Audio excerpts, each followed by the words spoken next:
A service of KIBMradio.com, the Internet's home for an all old-time radio.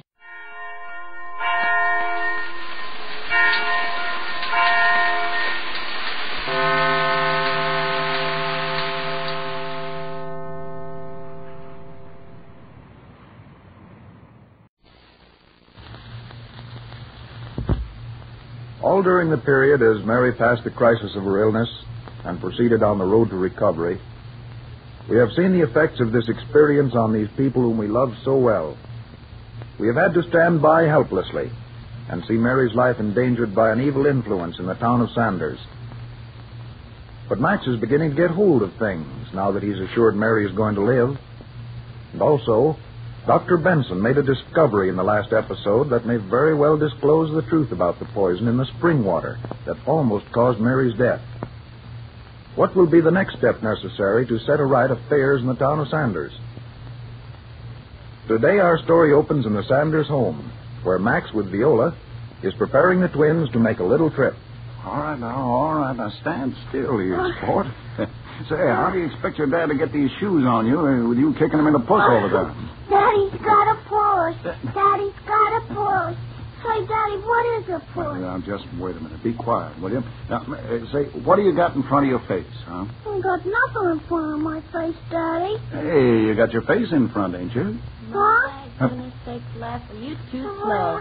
Susan's all ready to go. Yes, Daddy. Well. Want your dress, Daddy? Hey, do you look spiffy? Say, ain't she cute? Want a pink dress and her hair combed and her face washed? Well, I don't know you, baby. Daddy don't know me because I got on a pink dress and my face washed and my hair combed. He'd have seen you yesterday when you and Jimmy got into that jar of jam. He wouldn't have recognized you then either. Don't tell Daddy. All right, now, Jimmy, all right, stand up here. Right. Oh, so you was in the jam yesterday, huh? Just a little bit, Daddy. A weensy little bit. There was Jimmy. He started.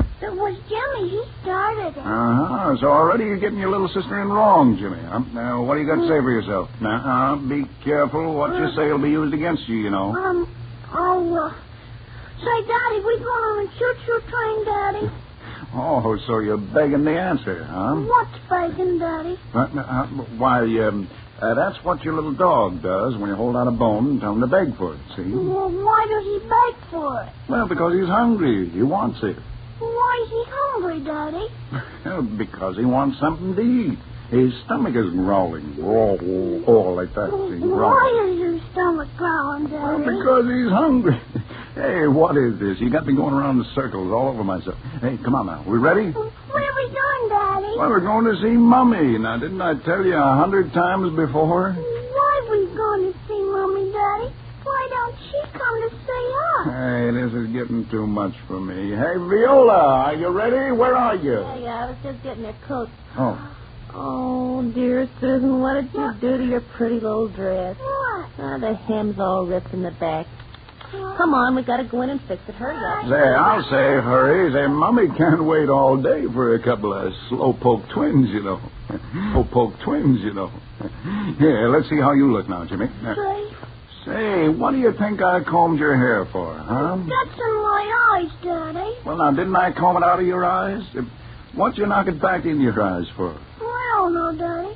There's big people always in hospitals like Mommy. Now, stand still. I can't comb your hair and you fooling around. Say, how did you know that Mommy was in the hospital, huh? You told Grandpa Stafford that. Why did you? Hey, you going to start that all over again? But, Daddy, why? Now, listen, if I told you, Jimmy, that your Mommy was away at the hospital getting rested up, and she's awful anxious to see you, almost dying to see you. Mommy dying? Hey, no. That's just, what do you call them? Epigram. I just said that in fun, Jimmy, But see? dying ain't fun, is it, Daddy? Say, who taught you to ask so many questions like that, huh? I'll break their neck if I catch them. All right now. Don't get your hair all mussed up again. No. Hey, Viola, say, how are you coming with Susan now? We got to hurry or we'll be late at the hospital. Daddy? Huh? Daddy, what's break their neck? Say, are you back again? Hey, come on, we'll wait for him outdoors, huh? What? Yeah, maybe you can ask questions of the birds then. Look, Daddy. Huh? There's Uncle John. Oh, yeah. Hey, what are you doing over here, John? Why? Any crying to come over to see you, Max Tilly? How are you this fine morning? And Jimmy, looking slick as a whistle. Oh, Uncle John, what's slick as a whistle? What's that? Don't answer him, Doc, or we'll be here all morning. Say, what'd you come over for? We was just on our way over to the hospital to see you. Well, it's something very important, Max. Yeah? Can you come inside a minute while I talk to you? Oh, sure, Doc. Jimmy, you go into Viola, huh? I'll try to Yeah. hurry up. Fine. Hey, let's go to the smoking room, Doc. You know, someday I'd like a house just like this, Max. Huh? Your father had pretty good taste when he built it. Say, did you come over here to tell me that? No, Max, I wish it were as simple as that. Well, sit down, Doc. Sit down. Rest your cranium. You mean sit on my head? Gosh, I didn't know I was so tired. Been up all night. Hey, you're not married again. No, Max, I've been working in the laboratory all night.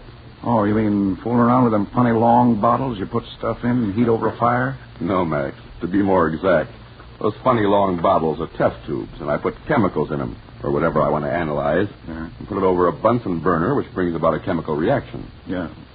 Well, it's all French to me. Say, what was you testing so important you couldn't get your sleep last night? That's what I want to talk to you about. It was the bottle out of which Mary drank before she was stricken. No. Yes. I tested the contents of that bottle, Max, and 5 other bottles taken at random from the same case. Well, did you find out it was the bottles that caused it? Say, maybe some of that very stuff that you use in your testing. No, Max. It wasn't the bottles. I told you that the other day. Well, then what was it?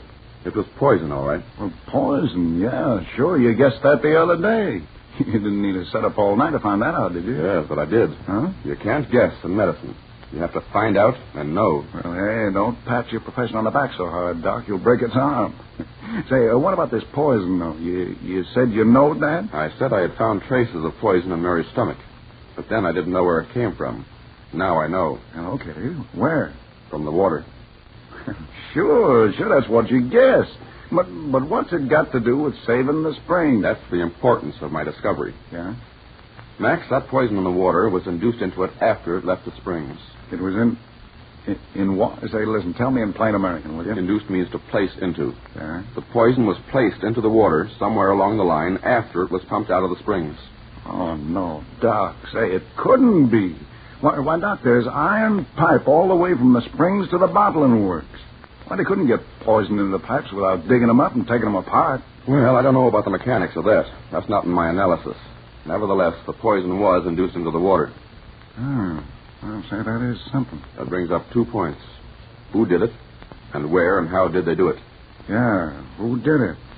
Well, they couldn't have done it at the springs because there's no way. Springs is all covered over, and the pipe runs right down into the ground. Besides, we have a man there all the time in charge. Then that's out. Clue number 1 eliminated. Yeah. The other? At the bottling works. That's where I taught it happened all the time, Doc. I didn't have to stay up all night with all those gadgets of yours to figure that out either. Oh, so you think my analysis wasn't necessary? Oh, no, I didn't mean that, Doc. Because your analysis, well, whatever you call it, that's important. Well, if you had those suspicions, what have you done about it? Well, nothing. I had suspicions, but I couldn't quite figure out. Well, I might help you a bit. I found out something else important. Yeah, what's that? The bottles of the last cases you bottled when you worked all night that night are clear, free from poison. What? Just what I said. I tested several cases of them, too. Well, then the springs is all right, Doc. Well, hooray! That's right, Max. We can rejoice. The springs is all right. But we've got to take off this curse of adverse publicity that's ruined our possibilities of sales. Hey, listen, what'd you get on that subject for? Now, we got to find out first what caused that water to be poisoned. And what you just said proves that it happened in the bottling works. Well, that's a reasonable deduction, Max. Huh? Well, and it happened before we moved in. Say, I'll bet on that. That might be so, and then again it might not. I'll bet it is so. And I think I can lay my finger now on the person who done it. Who, Max? Benjamin Carter. Benjamin Carter? Oh, you're crazy, Max. Not a bit of it. He's the rat in this town. That snake would like to get the springs. He's got something to gain from doing Now, this. Max, be sensible. Carter didn't do it. Huh? He couldn't. Why, it would be like murdering a man in your front parlor with a bottling works in the basement of his hotel. Hey, that guy would do anything. Why, he'd murder his own grandmother. And I'm going to find out. Max, now, wait a minute. Yeah? Carter sunk a lot of money into that hotel. Yeah? He's paid out a lot of money to get the goodwill of this town. Why should he want to poison the water and lose everything? Now, listen, Doc. You don't know guys like Carter. You don't know how they work. Say, I know them. They got little weaselly minds. Say, he done it all right. Now, Max, does that make sense? Put yourself in Carter's shoes. Yeah? If you were as dastardly as you think he is, would you take such a foolish chance? Wouldn't you find some other way to do away with people if you felt that way? Does it make sense? Well, I know, Doc. It don't make sense. I guess you're right. But I don't trust that guy, Doc. That may be true, but that's another thing from pinning a poison plot on him. Well, I don't understand it, though. Oh, Max. Yeah? It's getting late. Way past 11 o'clock, and we promised Mrs. Southern we'd be there at 11. Yeah, all right, Bill, all right.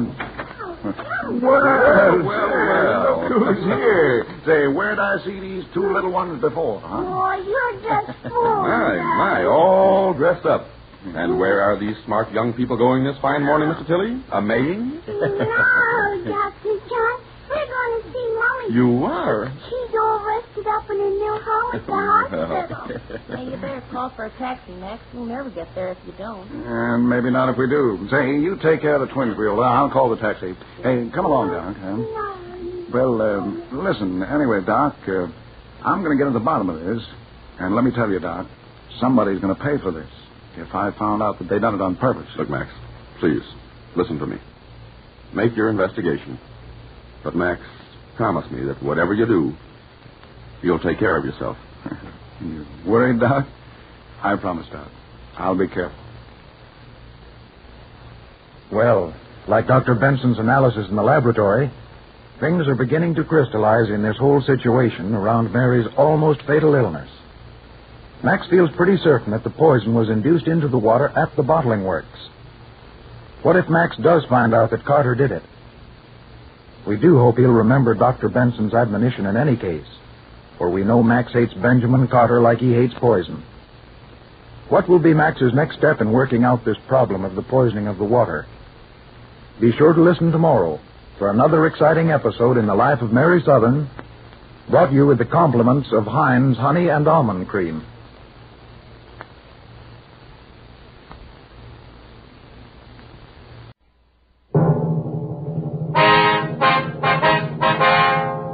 Sound off for Chesterfield.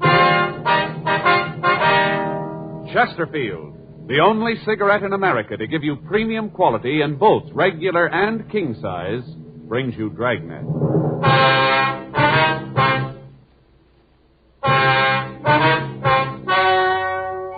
Ladies and gentlemen, the story you are about to hear is true. The names have been changed to protect the innocent.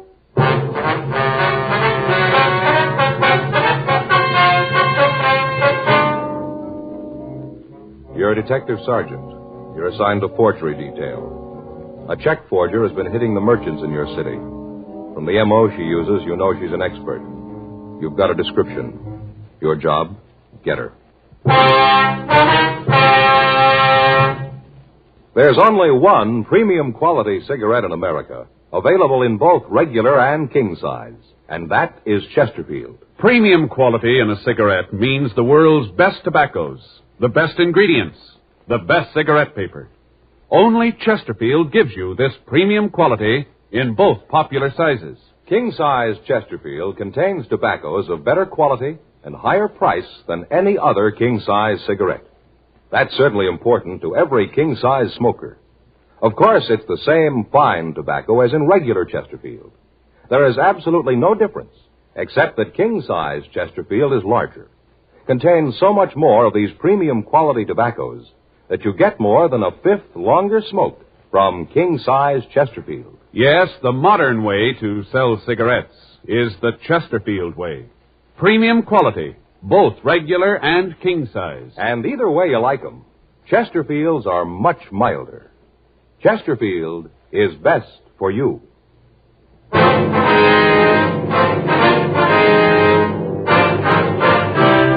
Dragnet, the documented drama of an actual crime. For the next 30 minutes, in cooperation with the Los Angeles Police Department, you will travel step by step on the side of the law through an actual case transcribed from official police files. From beginning to end, from crime to punishment, Dragnet is the story of your police force in action.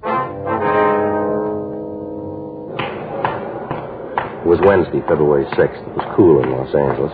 We were working the day watch out of forgery detail. My partner's Frank Smith. The boss is Captain Welsh. My name's Friday. I was on my way back from the forgery office, and it was 10:22 a.m. when I got to the mudroom.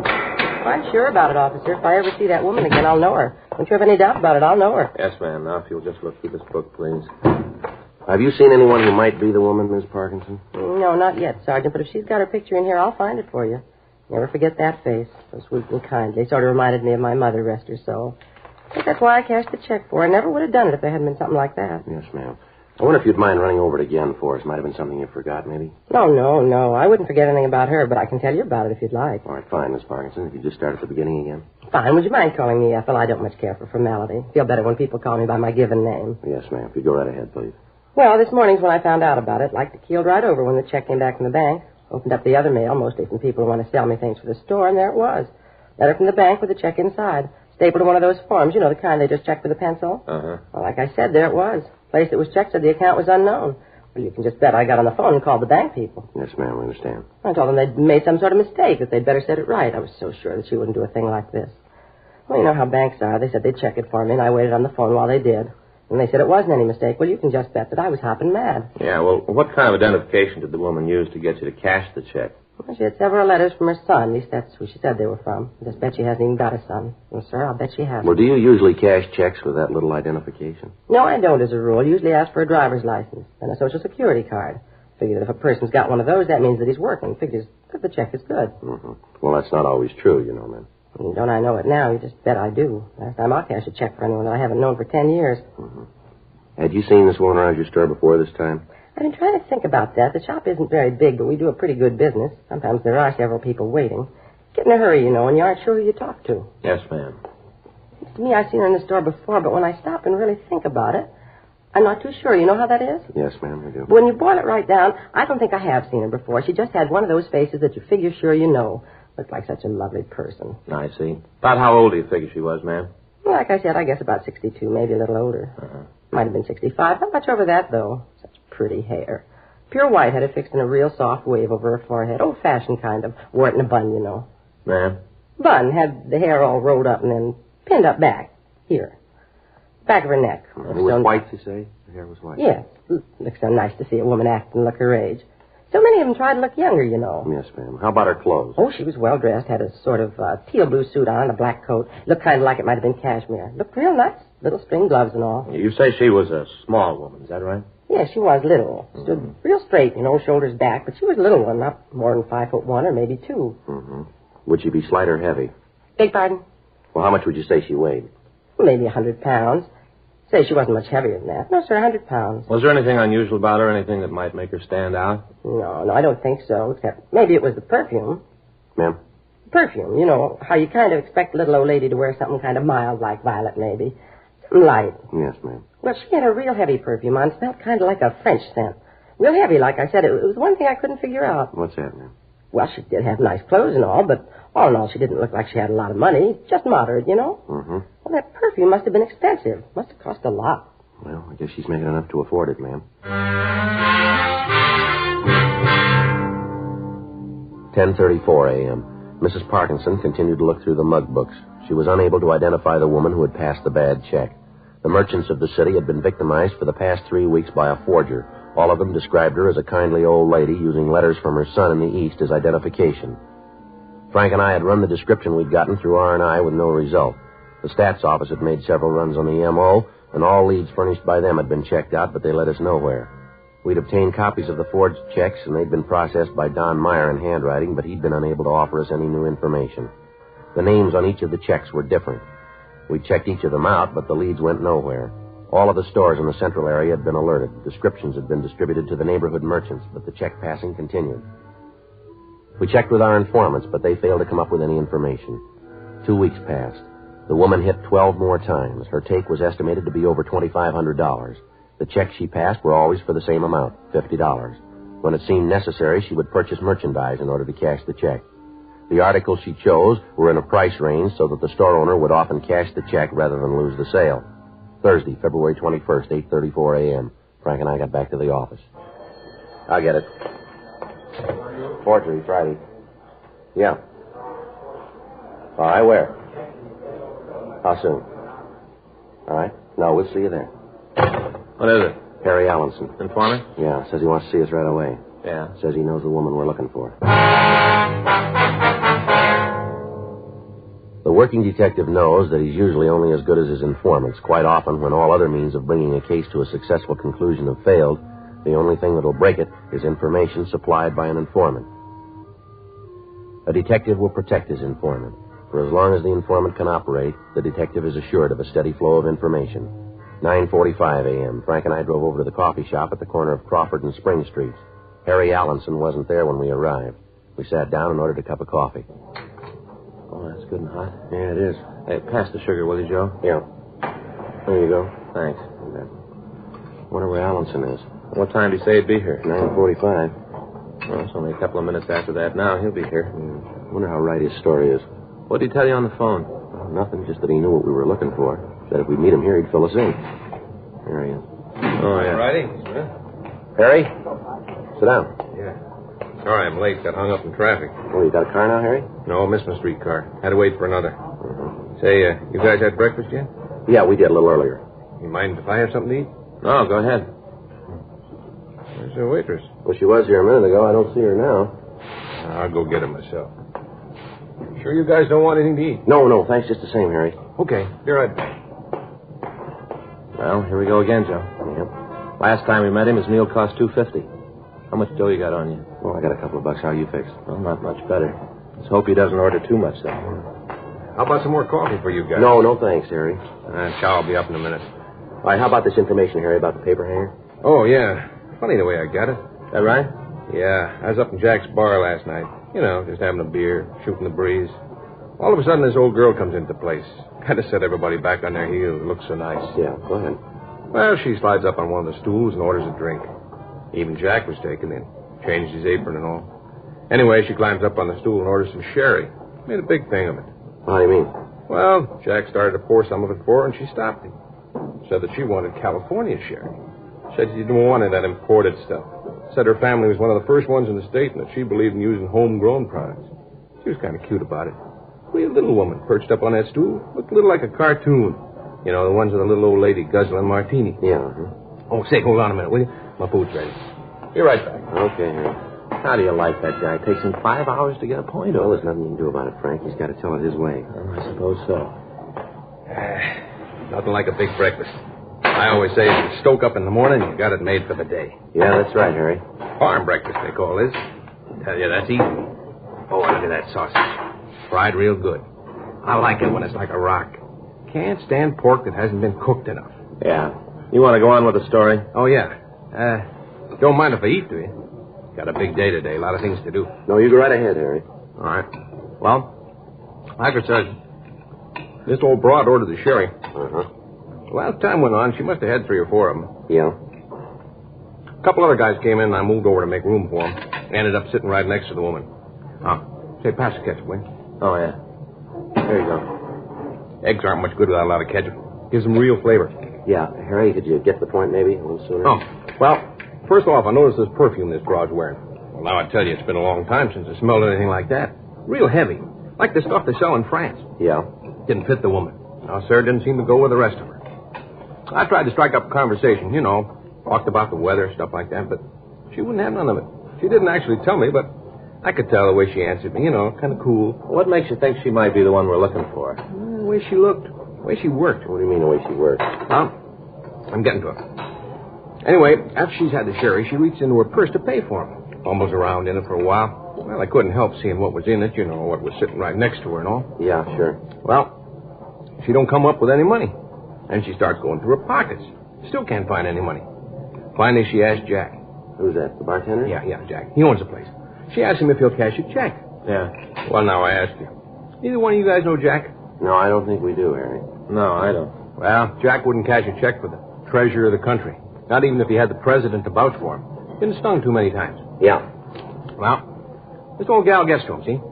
I can see him start to go. He kind of hems and haws around all the time. He's trying to figure out a nice way to say no to her. Mm-hmm. Finally, he just ups and says it. Well, right after he kind of waits and expects her to tell him off for being so mean to somebody like her, but she doesn't. Just kind of hunches her shoulders and then starts digging in her purse again. Takes everything out, puts it on the bar. Now, it happens that her driver's license is lying right there on the bar in front of me. Couldn't help but read it, you know. Yeah, we know. Well, I saw her name, and I asked her if she'd let me buy the wine for it. Mm-hmm. What'd she say to that? Well, when I called her by name, she acted kind of startled, like she didn't expect it, and then she kind of smiled and said she was financially embarrassed at the moment, something about coming away from the house without any money, but she said she thought it'd be very sweet of me if I'd take care of the tab. So I paid Jack the money, and I asked her if she'd like another one. She said she didn't think so, and then she got all her stuff together and put it back into her purse and thanked me. Then she got up and left. Yeah, well, what was the name on the driver's license? Do you remember that? Yeah. Got it written down here someplace. After she left, Jack and me got to talking about her, and then it hit me that she might be the one you're looking for. So I jotted down the name. You ever see this woman before, Harry? No, never laid eyes on her before she walked into Jack's last night. Now, here it is. Mm-hmm, thanks. Yeah, that's the name at the top of the paper. Right under, that's her address. The name on the piece of paper was Lillian Halstead. It was a new name in the case. It gave an address out near Bel Air. Frank and I called the name into R&I, but they had no record on anyone answering that description. We paid the check and thanked Harry Allenson for the information, and then we drove out to the address. It was a large house just off Sunset Boulevard. Mrs. Halstead wasn't in, but the maid told us that we'd find her husband at the Halstead School of Dramatic Arts. She gave us the address, and Frank and I drove out to the school. It was located in a large modern building out on Wilshire Boulevard. When we got there, Mr. Halstead was working with the advanced class in the drama section. We took a seat at the rear of the auditorium and waited for him to finish. You gentlemen wish to see me? Yes, sir. You're Mr. Halstead, are you? That's correct. Police officer, sir. This is my partner, Frank Smith. My name's Friday. How do you do? I do. What is it that you'd like to see me about? Well, can you tell us where your wife is, sir? Lillian? Yes. Well, she's out of town. Why? What do you want with her? Well, what if you could describe her for us? Well, certainly. I don't understand what this is all about, though. Well, it's just a routine investigation. Routine? What's that mean? Well, just that we're conducting an investigation and a woman with the same name as your wife came up. We're just checking it out. Now, if you could give us a description of your wife, please. Yes, well, let me see. Lillian's 36. Yes, I would say she's 5 feet 6 1/2 inches. Weighs perhaps 130 pounds. Mm-hmm. What color's her hair, Mr. Halstead? Well, before she left, it was sort of an auburn. Lillian said something about dyeing it red. Might have done it since she's been gone. Where's your wife now? She's back in Washington. They're holding a drama festival, and she's back there looking it over. Do you have a picture of your wife here, Mr. Halstead? Yes, sir. I have one on my desk in the office. What if we take a look at it? Why, certainly. You can go out this way. Fine, thank you. Here, down this way, please. Thank you.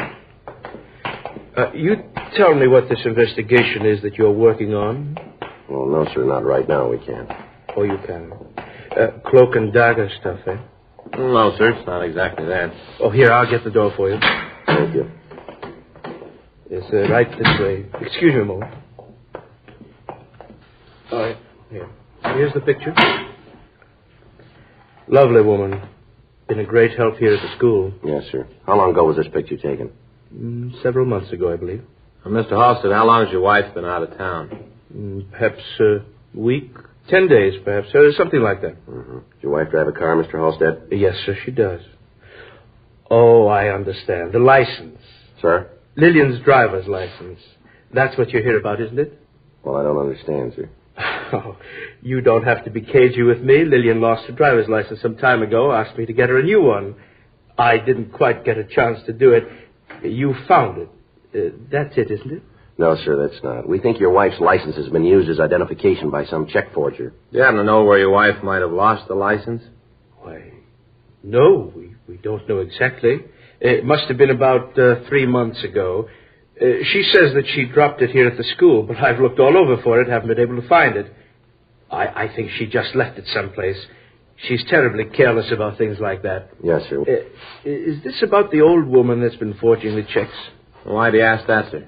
Well, that's another thing that I've been meaning to call you about. I was reading the paper one night, and all of a sudden it hit me. Sir? Well, I could be wrong, but I think I know the girl who's doing this.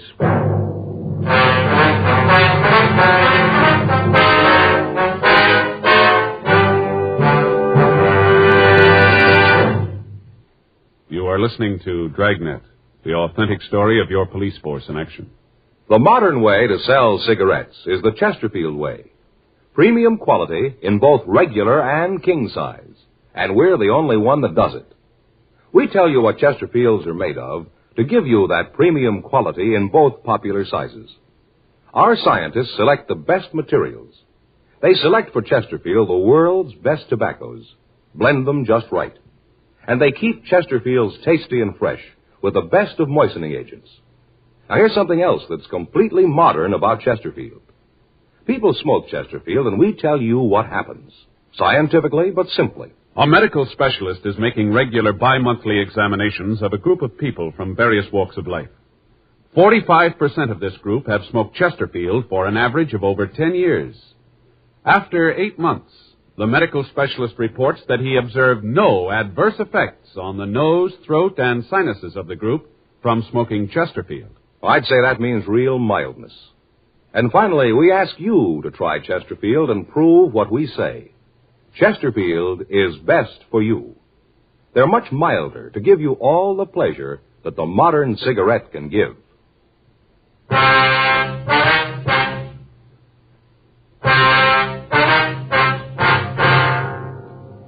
2:37 p.m. We ran the name Bert Halstead through R&I, but we got no make on anyone answering his description. Halstead told us that he thought we might be looking for a girl he identified as Peggy Small. He told us that the Small girl had enrolled in the dramatic school over a year before. We asked him if he had a picture of her that we could have, and he told us that he thought there was one in the files. He took us down the hall to the registration office and checked his files. He located a picture of the girl and handed it to Frank. Just why do you think this might be the girl we're looking for, Mr. Halstead? Well, it's the oddest thing, officer.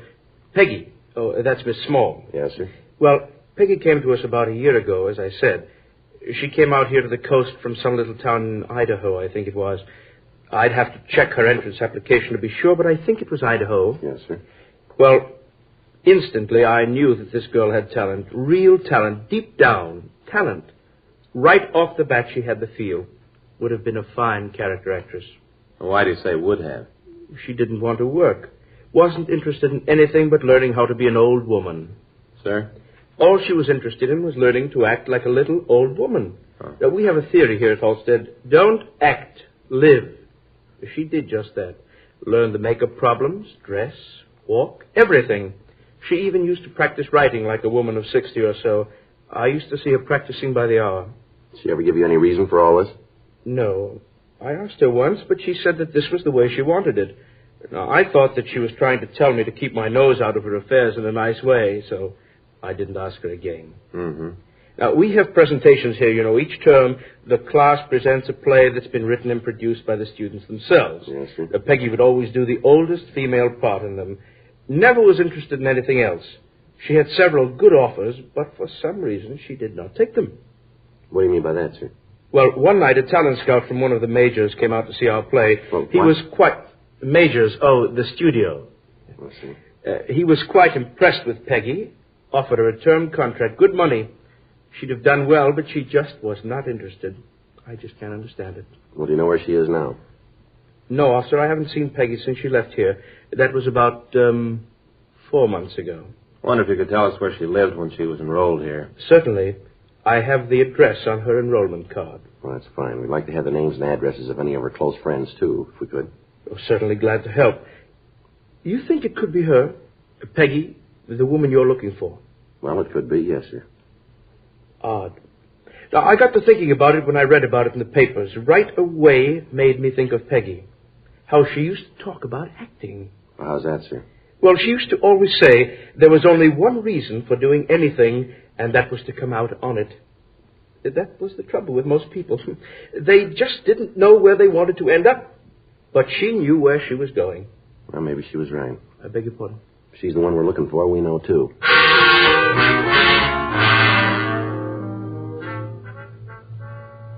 3:12 p.m. We got Peggy Small's address from Mr. Halstead, and then we went back to the office. We ran the name through R&I, but there was no record on the girl. 4:02 p.m. Frank and I drove out to the last known address of the Small girl. It was a boarding house on 92nd Street. Peggy Small wasn't in, but the landlady told us that she usually didn't get back from work until 7 or 7:30. We asked if she knew where the girl worked, but she told us that she didn't. We arranged for a stakeout on the house, and at 4:37 p.m. we checked back into the office. You want to check the book? Right.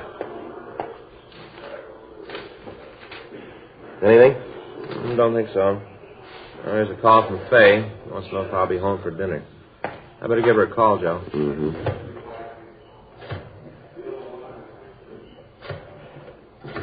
Faye's getting a little hacked at me. Oh, is that so? Yeah.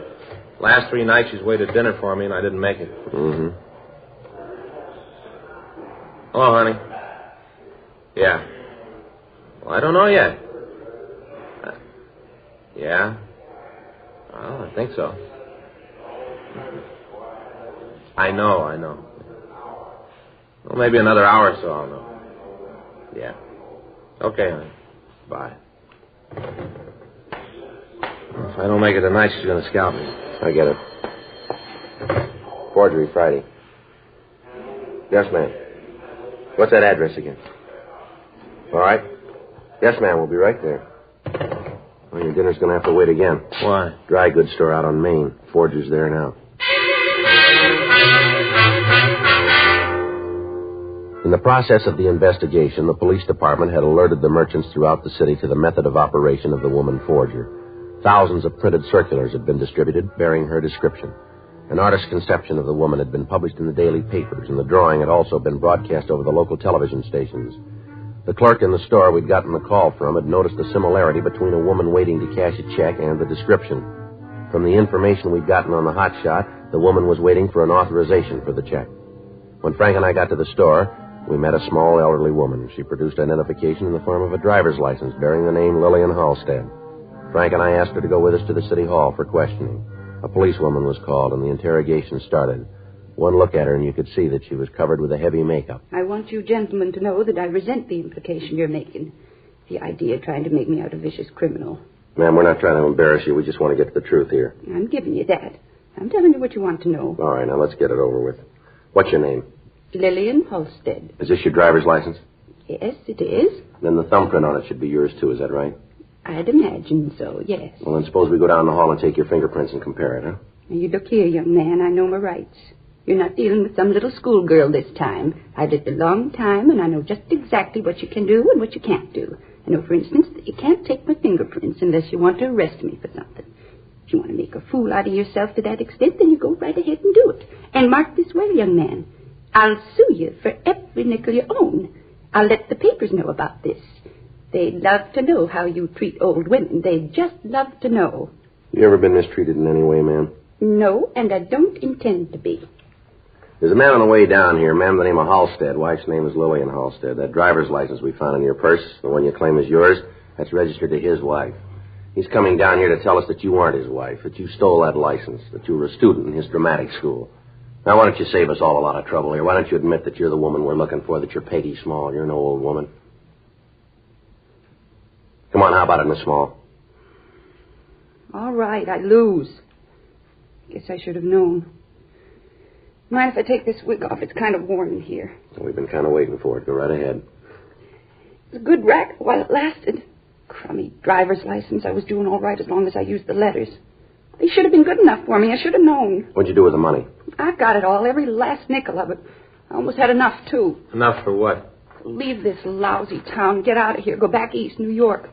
A couple more pieces of paper and I'd have it made. Could have left. Almost showed him good. Ma'am? Phony town. Months I pounded on doors, talking to agents, casting directors, talking to anybody who'd listen to me, trying to get a job, trying to get a break in pictures. None of them would talk to me, wouldn't even see me. This phony town. Yes, ma'am. They wanted character women. Didn't want any young women, character women. That's what they wanted. So I got to be the best of them. They didn't want me the way I am. I didn't want to work any other way, none. Had you fooled, didn't I? Had the whole town fooled. All of them. Phony place. I was going back east, back to New York. They know talent back there. They recognize it. They know whether you're real there or whether you're just a phony. They know it there. Yes, ma'am. We know it here, too.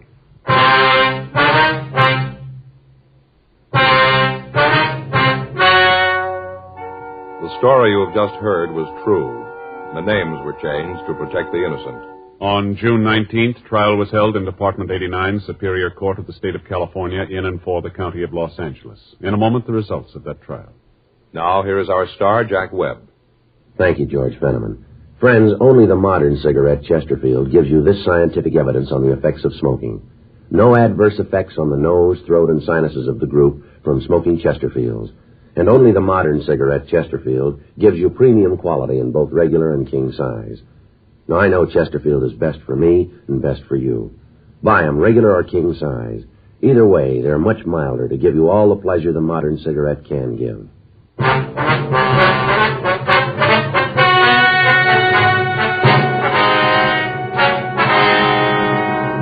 Peggy Janice Small was tried and convicted of forgery, 10 counts. She was sentenced to the California Institution for Women at Corona, California, for the term prescribed by law. Forgery is punishable by imprisonment for a period of from 1 to 14 years in the state penitentiary.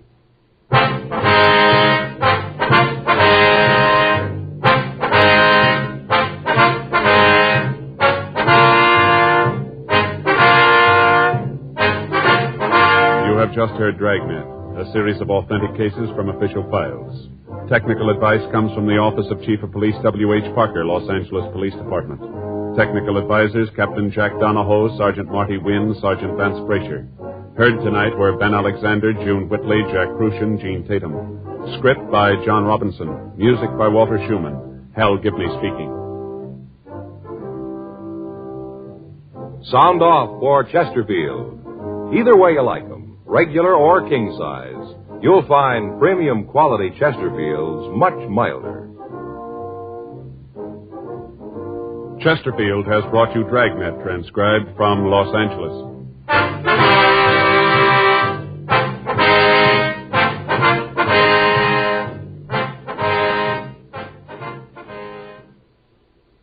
Tonight, it's Adventure with Barry Craig, confidential investigator on NBC.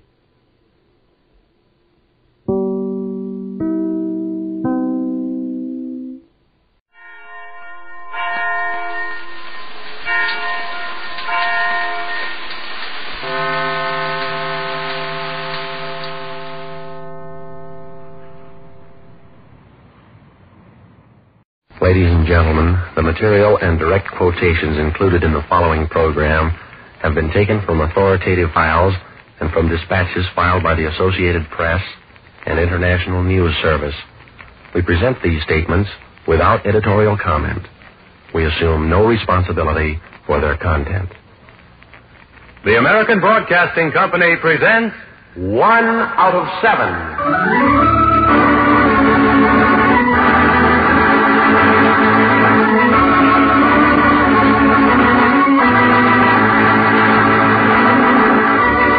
24 hours make a day, 7 days make 1 week. And from these past 7 days, the editors here in our San Francisco newsroom have chosen the one story which they have judged most worthy of retelling. This is 1 out of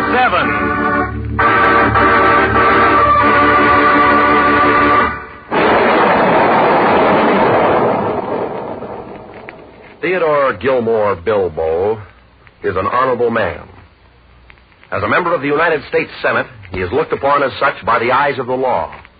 Perhaps he is looked upon as such by many or most of his constituents. Though his voice occasionally grate upon the nerves, and his views often confound the innocent, the fact remains, as a member of the Senate of the United States, Theodore Gilmore Bilbo is an honorable man, and we do not intend to prove otherwise. We merely wish to cite a few samples of his handiwork, and perhaps a supplementary side glance or two, just for the sake of contrast. Adjust your dials most carefully, citizens. Herewith presenting Senator Theodore Bilbo, picture number 1.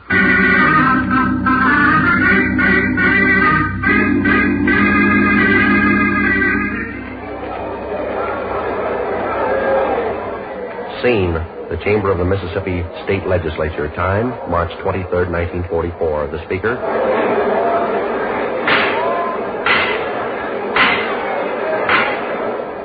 The chair recognizes our distinguished guest, the Honorable Theodore Bilbo, United States Senator from the state of Mississippi. Gentlemen, at this moment, I cannot urge you too strongly to continue the valiant fight to uphold our racial integrity. We must renew our faith and allegiance to the color line. For your information, I have found that certain Negro organizations are determined to secure passage of anti-poll tax measures. It's their first wedge toward the fulfillment of a dastardly equality program which Negro leaders have launched throughout the South and throughout the nation.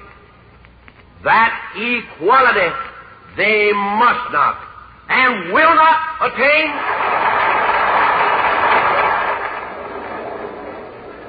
After his stirring appeal to the legislature, Senator Bilbo informs a small group of friends in confidential tones. You know, gentlemen, I found out that a prominent national official asked Southern colleges and universities to open their doors to Negroes. You know what I told him? Well, I'll tell you what I told him. I said, Negroes will never get into our universities. You Negro-loving Yankees can go straight.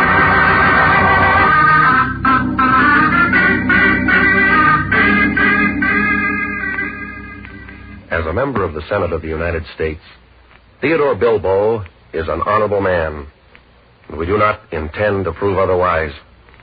Here is picture number 2.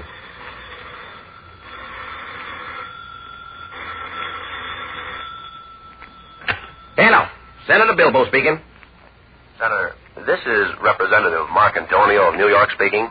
Yes, what do you want? Senator, I just got a letter from a lady who lives in my district. It seems that she wrote you that letter about your filibustering against the FEPC. Well, she says she stated her case fairly, and she also says that as a reply, you wrote her one of the dirtiest letters possible. Well, yes, I think I did. Well, Senator, she also says you addressed her with the greeting, "My dear Dago." Is that correct? Of course that's correct. That's what I called her. She's a wop, ain't she?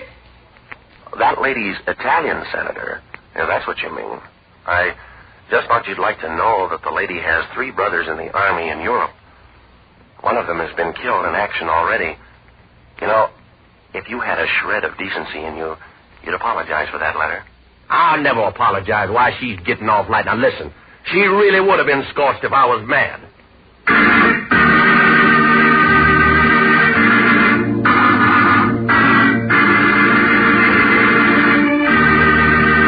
Theodore Bilbo is an honorable man. We do not intend to prove otherwise. Here is picture number 3.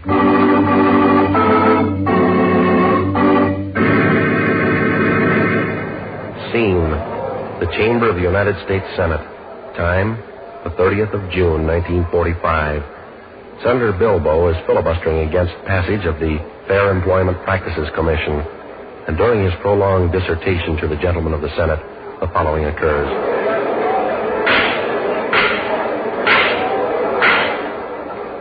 The senator from Mississippi may continue. Thank you. Gentlemen, I have been hearing much talk about the supposed bravery of our Negro soldiers. I have it on good authority and from some of the highest-ranking generals in our army that our Negro troops overseas are an utter and abysmal failure. They're just no good. And as for giving them a vote, why, they'd only sell their votes to the highest bidder anyway, so why give it to them in the first place?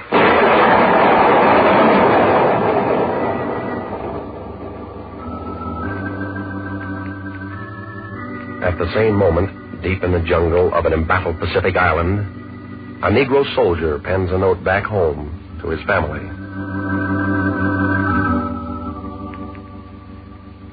And maybe this work's pretty hard, Margaret, but it's a job that you just have to do.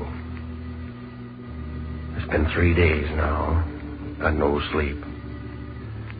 Their bombers are still paying us visits. And it still doesn't look like the war's going to be over soon. But we have to keep on. Just keep on. I know. I just know everything's going to turn out all right. And when we finally get back, the folks will realize what we've done. And I'll bet they look at us differently.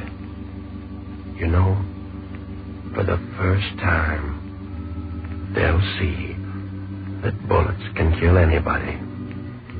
They'll see, black or white, when blood runs out on the ground, it's all the same color.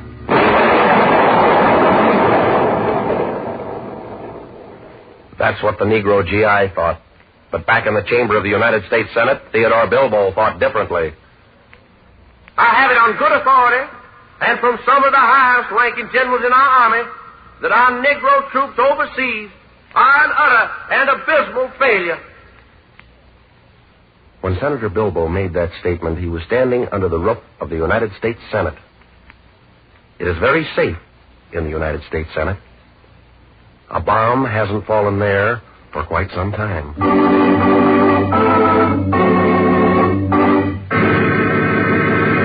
You must understand, please, this is merely a portrait, an interesting portrait, of a duly elected representative of the American people. For you see, Theodore Bilbo is an honorable man, and we do not wish or intend to prove otherwise. Here is picture number 4.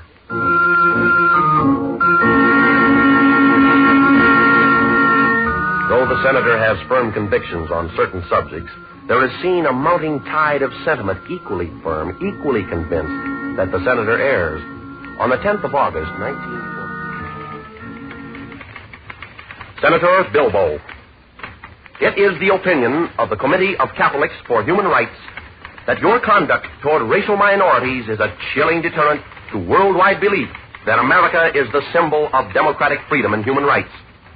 In a recent statement to the press, you attacked the Jewish people of the United States on the grounds that their race had damned and crucified Christ. You used this highly metaphysical argument to damn, vilify, besmirch, and otherwise persecute the Jewish people in America to further your own political ends.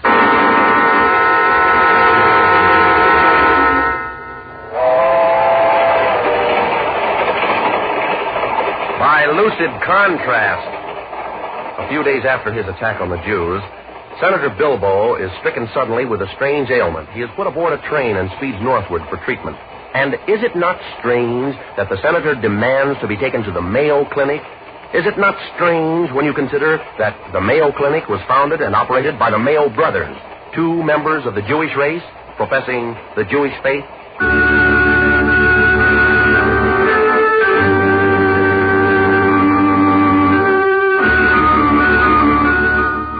But obviously, the senator is not loath to take advantage of the skill of the Jewish race. In the end, the senator's critical operation is a success, and in a few weeks he returns to the floor of the Senate with another plan for the American Negroes.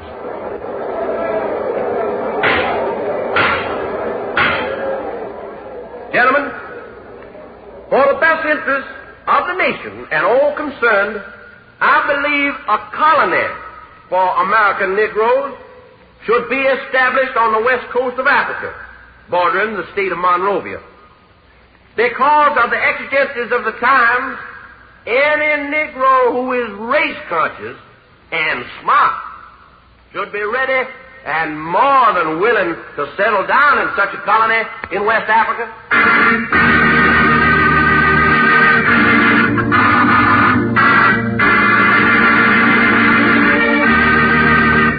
The very same day in the halls of the Senate, hallowed by the figures of men the likes of Lincoln and Jefferson, Theodore Bilbo, as a representative of the American people, had this to say.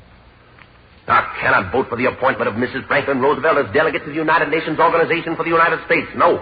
She is a woman who has professed friendship for the Negro elements in America. She has no place representing us abroad.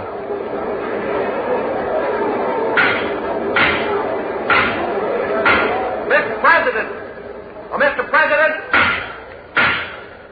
the chair recognizes the senator from Idaho. Mr. President, I should like to congratulate the senator from Mississippi. He doesn't know it, but he's just paid a splendid compliment to Mrs. Roosevelt by voting against her. Mr. President, gentlemen, please, I'd like to add one more note. A word of warning to our senator from the South. It isn't going to be long now, Senator, before the people of Mississippi see the light and knock you out of office on that part of your anatomy where your few brains are undoubtedly located.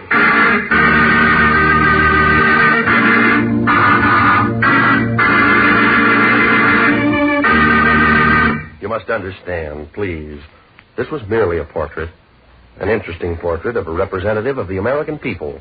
For, after all, Senator Theodore Gilmore Bilbo is an honorable man.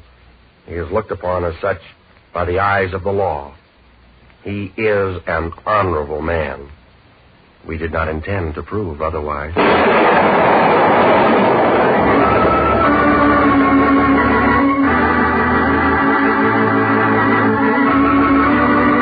The script for 1 Out of 7 is written by James Edward Moser. Gil Dowd is the producer, and music by Otto Clare at the Hammond organ. The material used in tonight's program was taken from authoritative files and from dispatches by Associated Press and International News Service.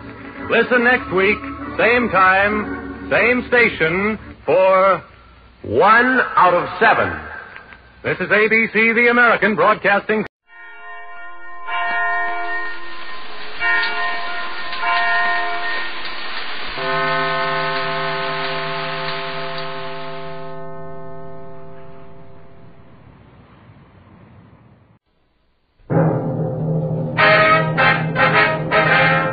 Sound off for Chesterfield.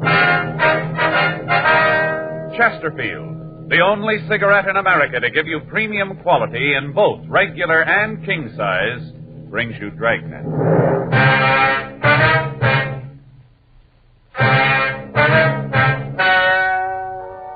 Ladies and gentlemen, the story you are about to hear is true. The names have been changed to protect the innocent.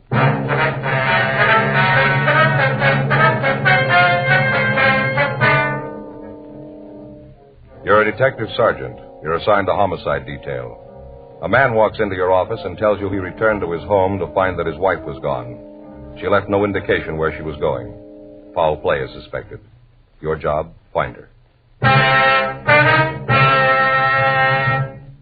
The modern way to sell cigarettes is the Chesterfield way. Premium quality in both regular and king size. And we're the only one that does it. Premium quality in a cigarette means the world's best tobaccos, the best ingredients, the best cigarette paper. Only Chesterfield gives you this premium quality in both popular sizes. King-size Chesterfield contains tobaccos of better quality and higher price than any other king-size cigarette. That's certainly important to every king-size smoker. Of course, it's the same fine tobacco as in regular Chesterfield. There is absolutely no difference, except that king-size Chesterfield gives you more than a fifth longer smoke. Yes, the modern way to sell cigarettes is the Chesterfield way. Premium quality, both regular and king size. Chesterfield is much milder. Chesterfield is best for you.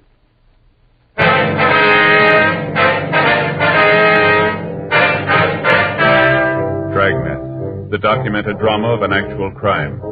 For the next 30 minutes, in cooperation with the Los Angeles Police Department, you will travel step by step on the side of the law through an actual case transcribed from official police files. From beginning to end, from crime to punishment, Dragnet is the story of your police force in action. It was Tuesday, July 7th. It was hot in Los Angeles. We were working the night watch out of homicide detail. My partner's Frank Smith. The boss is Thad Brown, chief of detectives. My name's Friday. I was on my way into work, and it was 4:58 p.m. when I got to room 42. Homicide. Joe, that you? Yeah. Been here long? No, I just got in. Sure a beautiful day, isn't it? Yeah, summer's really here, isn't it? This daylight saving time makes a difference. Got a lot more time, seems like. Made me think about my vacation. Well, you're doing a couple of weeks, aren't you? Yeah, first part of August. Mm-hmm. Figured out where you're going yet? Yeah, Fay and I talked it out. You know, Joe. Oh, what's that? I think maybe I had Armin figured wrong. Armin? That's your brother-in-law? Yeah. Mm-hmm. This year, Fay and I got to talking where we're going to spend the vacation. Fay wants to go up to Big Bear. I'm saying Mexico. Yeah? You know, I figure a little fishing. I hear the yellows are hitting pretty good. The what? Yellowtails. Oh, yeah. You don't fish much, No, do you, I don't Joe? fish at all. You know. Well, they're supposed to be hitting pretty good, but Fay can't see Mexico. And darn if old Armin doesn't chime in and say he thinks Mexico's a great idea. Well, that's swell. Yeah, tells Fay all about the beaches down there and how good the food is, all about the air, healthy. You know, really sells her. So that's where you're going, huh? No, Fay didn't buy it. Go in the mountains. Well, fishing's supposed to be pretty good up there, too, isn't it? That's what I've read, I guess. I suppose so, but... Oh, Larman, how do you like that guy? He sure surprised me. Yeah, maybe he's going to work out, huh? Yeah. I'll get it. Okay. Homicide, Friday. Yes, sir, it is. I beg your pardon. Could you talk a little louder? Yes, sir. Uh-huh. Yes, sir. Well, when was that? I see. When? Yes, sir. What was that address again? All right, I have it. Yes. Yes, sir, that's right. We'll be right out. Right, bye. Well, we got one to roll on. Kidnapping out in Hollywood. The man on the phone gave his name as Henry Wagner. He said that he'd come home from work and found that his wife was gone. He said on the phone that he'd found a note demanding ransom and cautioning him against calling the police. 5:22 p.m. Frank and I arrived at the house on Temple Hill Avenue. We parked the car down the street from the house and went up to the front door. Frank would remain in the car for a few minutes and then follow. In that way, if the kidnappers were watching the house, they wouldn't be as likely to know that we were working on the case. I rang the bell and waited. Yes, you're the police? Yes, sir, that's right. My name's Friday. Oh, hello. Come in, please, quickly. I don't want them to see you. Who's them, sir? The kidnappers. They might be watching. I don't know what I'm going to do. Terrible thing to have happen. Just doesn't make sense. All right, now, sir, if you just try to calm down and tell me what happened here. We're going to start right from the beginning. All right. I got home from school about 4:30. Myra wasn't here. I looked at the house for her. Figured, like you said on the phone, that she might have gone to the store. When I couldn't find her, I started looking for a note. That's when I found the ransom demand right there on the coffee table. And you said you got home from school, is that it? Yes, I teach political science at the university. Well, when did you last see your wife? When I left this morning, about 7:30, I have a class at 8. Have you talked to her since? Yes, I called her about 1:15. Did everything seem all right then? I mean, did she seem to be upset, anything like that? No, everything seemed to be normal. Did she say if there was anyone with her when you talked to her? No, if there was, she didn't give any indication of it. I see. I know that this isn't a hoax, if that's what you're thinking. I know that Myra wouldn't do a thing like this. She's a serious woman. I guess you might say that she had a rather dull sense of humor. No, I know that she wouldn't do a thing like this as a joke. No, sir, it's not that. I'm just trying to get all the facts here. Wonder if I could see the note. Yes, I left it over here on the desk. That'll be my partner. I'll let him in if it's all right. All right, Frank. Yeah, come on in. See here. Mr. Wagner, it's my partner, Frank Smith. How do you do, Mr. sir? Wagner. How do you do? I'll get the note. Well, I'd rather you wouldn't handle it anymore, sir. Oh, all right. You're going to try to get some fingerprints from it? Is that right? Well, that's the idea, yes, sir. You read it, Joe? Yeah, it's made up of newsprint. It's been cut out of the paper. Looks like one of the morning papers. Yeah. I'll read it to you. It says put $10,000 in 5s, 10s, and 20s in the shoebox. Make sure the bills are unmarked. On July 8th, drive up Deer Canyon Drive at 10:30 p.m., 5 miles past the turnoff. You'll see a white string across the road. Drop the shoebox out of the car, go on back home. Your wife will be returned. Don't tell the cops. If you tell anybody, we'll kill your wife. Deer Canyon Drive. Yeah, you know, it's up above Laurel. Oh, yeah. $10,000. Do you have that kind of money, Mr. Wagner? No, sir. I don't know how I'm going to raise it. I have to, but I don't know how I'm going to do it. Have you noticed anyone lately that's been in the neighborhood here? I mean, anybody loitering around without any reason to be here? No, I haven't. Of course, you must understand I'm not home a great deal. But Myra didn't say anything about it. I'm sure she would have if she'd seen anybody like that. You and your wife have any enemies that do a thing like this, would you know? None that I can think of. Do you have any household help? I beg pardon? Household help. Anyone that comes in to help your wife with the housework. You know, day maid, something like that. Well, there's Betty Jo. She comes in once a week to clean up the house. When was she last here? Let me see. That was Saturday. That's her usual day, Saturday. I guess it was then. Didn't you see her last week? No. You see, I had to go out by Pomona this last weekend. Series of lectures I wanted to catch. I left early Saturday morning, didn't get back until late that night. Did your wife go with you? No, she stayed at home. She had a little touch of the virus and figured she'd better stay at home and take care of it. Are you sure this is the right thing to do? Maybe I should have handled this myself. No, sir, you did the right thing. I wonder if you could give us a description of your wife, Mr. Wagner. Why? You aren't going to tell anyone else about this, are you? No, sir. The information will be handled in the usual confidential manner. Oh. Well, I guess you men know what you're doing. All right, sir, if you'd just give us a description, if you could. Well, Myra is about 5'3". I guess she weighs about 130 pounds. Mm-hmm. How old is she, sir? 42. Just turned 42. Birthday last month, June 14th. How about the color of her hair? Sort of an auburn, I guess you'd call it. A little gray up in here, along the sides. Mm-hmm. Would you know what she was wearing? No, I wouldn't have the slightest idea. I don't know her clothes well enough to be able to look at what's in her closet and tell you what she had on. Mm-hmm. How about marks? I don't think I understand. I'm sorry. I mean, any visible birthmarks or scars, anything that might make it easier to identify her. No, I don't think so. Oh, wait a minute. There's a very small scar just under her ear right here. A couple of years ago, Myra and I went fishing up in the Sierras. Myra got a trout fly caught there. When they took it out, it left just a very small scar. But I don't think you'd be able to see it unless you were really looking for it. Anything else outstanding about her? No, there isn't. I wonder if we could have a photo of her. Do you have one? Of course. Wonder if you'd give us the address of this Betty Jo? Surely. I think Myra kept it in the phone book. I'll look for you.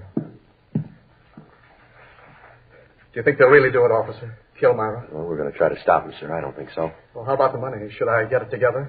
Not a lot of time if I have to meet them tomorrow night. We'll take care of that. Here's the address. Thank you, sir. I don't know what I'll do if they hurt Myra. Just don't know. It's odd, isn't it, Sergeant? What's that? Myra and I have been married for 22 years. I guess I always just took her for granted. Haven't been separated at all during that time. Just took her for granted. Yes, sir. I guess you have to lose something before you know what it's worth.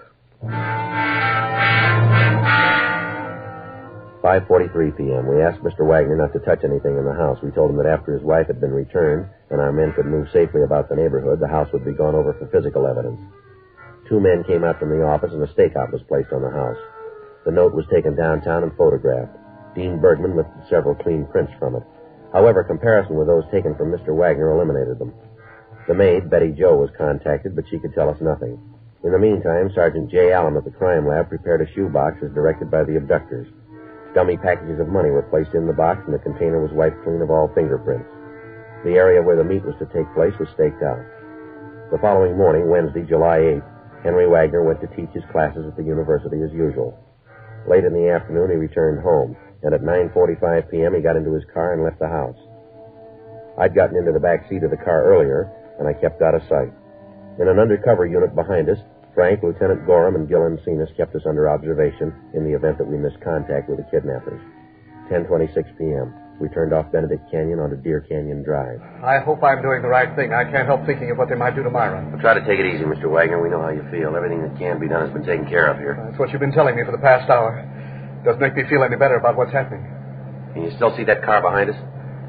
No. I think they dropped back when we turned off Benedict. How's it look up ahead? Can't see much. Dark. How far off the canyon have we come? About 4.5 miles. You got your box right there ready to throw it out? Yes, sir. Right here on the seat. All right, now remember, when you toss it out, try to lift it by the strings. Right, I'll remember. I just hope we're doing the right thing. I'll never forgive myself if anything happens to Myra. $10,000 just isn't worth it. Wait a minute. There it is. String across the road. See anybody around it? No, it's so dark. I can't see anything but what's in front of the car. How close are we to the place here? About 50 or 60 feet. All right, now take it slow. Don't give any indication that you aren't doing exactly what they told you to. And remember, don't handle that box. Hold it with a string. All right. We're here. I'm throwing the box out. All right, now close your door.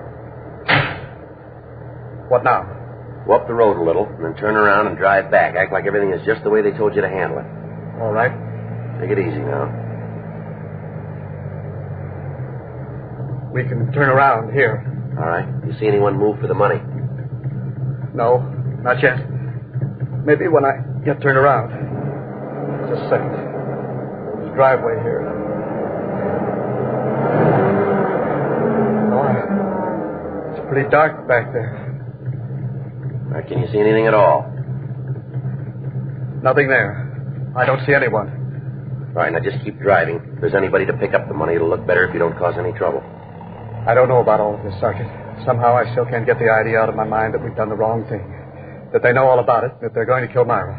Now, there's no reason that they should know that there's anything wrong, Mr. Wagner. From what they can see, you're doing just what they told you. They got nothing to tell them any different here. But what if they found out? What if they know that you're working on the case? What if they know about it? They might kill Myra. I'd never forgive myself. I never should have told you about it. I should have taken care of it myself. They'll kill her. I know they will. They'll kill her because you're working on it. The way it is now, she hasn't got a chance. No, you're wrong there, Wagner. The odds are on her side now. 10:45 p.m. Henry Wagner and I left the meeting place. About a mile down Deer Canyon Drive, Wagner dropped me off, and then he started down Benedict Canyon Drive and continued on home. I met with Frank, Lieutenant Gorham, and Sergeant Gil Encinas, and we started back on foot. We cut off the road and waited on the hill overlooking the meeting place. Frank told me that they'd seen no activity on the road while Wagner and I were making the meet. We moved in closer. 11:30 p.m. No sign of the kidnappers. The moon came up, and we could see the white string across the road. In a patch of manzanita, we could see the shoebox containing the dummy packages of money. We waited. Midnight. 1:30 a.m. Still no sign of the kidnappers. 2:30. 4. At 4:45 a.m., the sun came up, and Frank and I left the area. Lieutenant Gorham and Sergeant Gil Encinas continued to stake the meeting place. If the kidnappers had been in the vicinity, we'd missed them. Our only course now was to wait for them to contact Henry Wagner again. 8:15 a.m. Frank and I checked out and went on home to take a shower and get something to eat. At 11:12 a.m. Thursday morning, we checked back into the office. Rough night, huh? Yeah, there's nothing to show for it. Anything from Gorman and Encinas? No, I don't see anything. There's one thing I found out. What's that? I need a heavier coat for nights. Yeah? Saw an ad in the magazine. Advertised those English duffel coats. Look real good. What? Duffel coats. Wore them in the North Atlantic during the war. You know, Joe, they're real heavy. Got a hood that comes up. Should be real warm. A hood? Yeah, you know, like a monk wears. When you aren't wearing it, look just like a collar. So when it gets cold, you raise up the little gimmick, and there you are, warm as anything. You know, Frank, somehow I just can't see you in there. Yeah? Well, I noticed you weren't any too warm last night. Next time we do duty like that, I'm going to be ready for it. Yeah. It's just like a monk. I'll get it. Homicide Friday. Yes. Oh, yes, mister. When was that? Uh-huh. Yes, sir, right away. Well, that's it. Huh? The Wagner woman, she's home.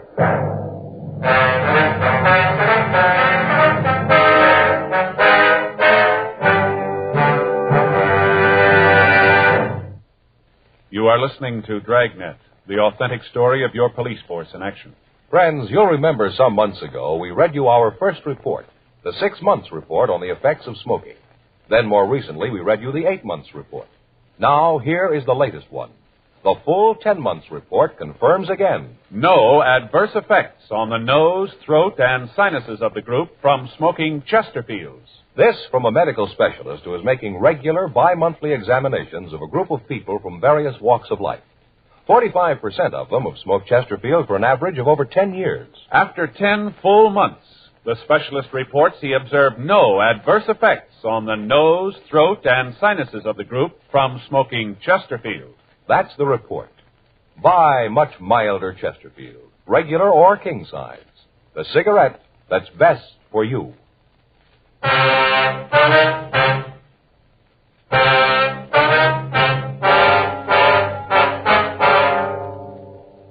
11:30 a.m. Frank and I drove out to the Wagner home. The officers on stakeout told us that Mrs. Wagner had walked into the house at about 11 o'clock that morning.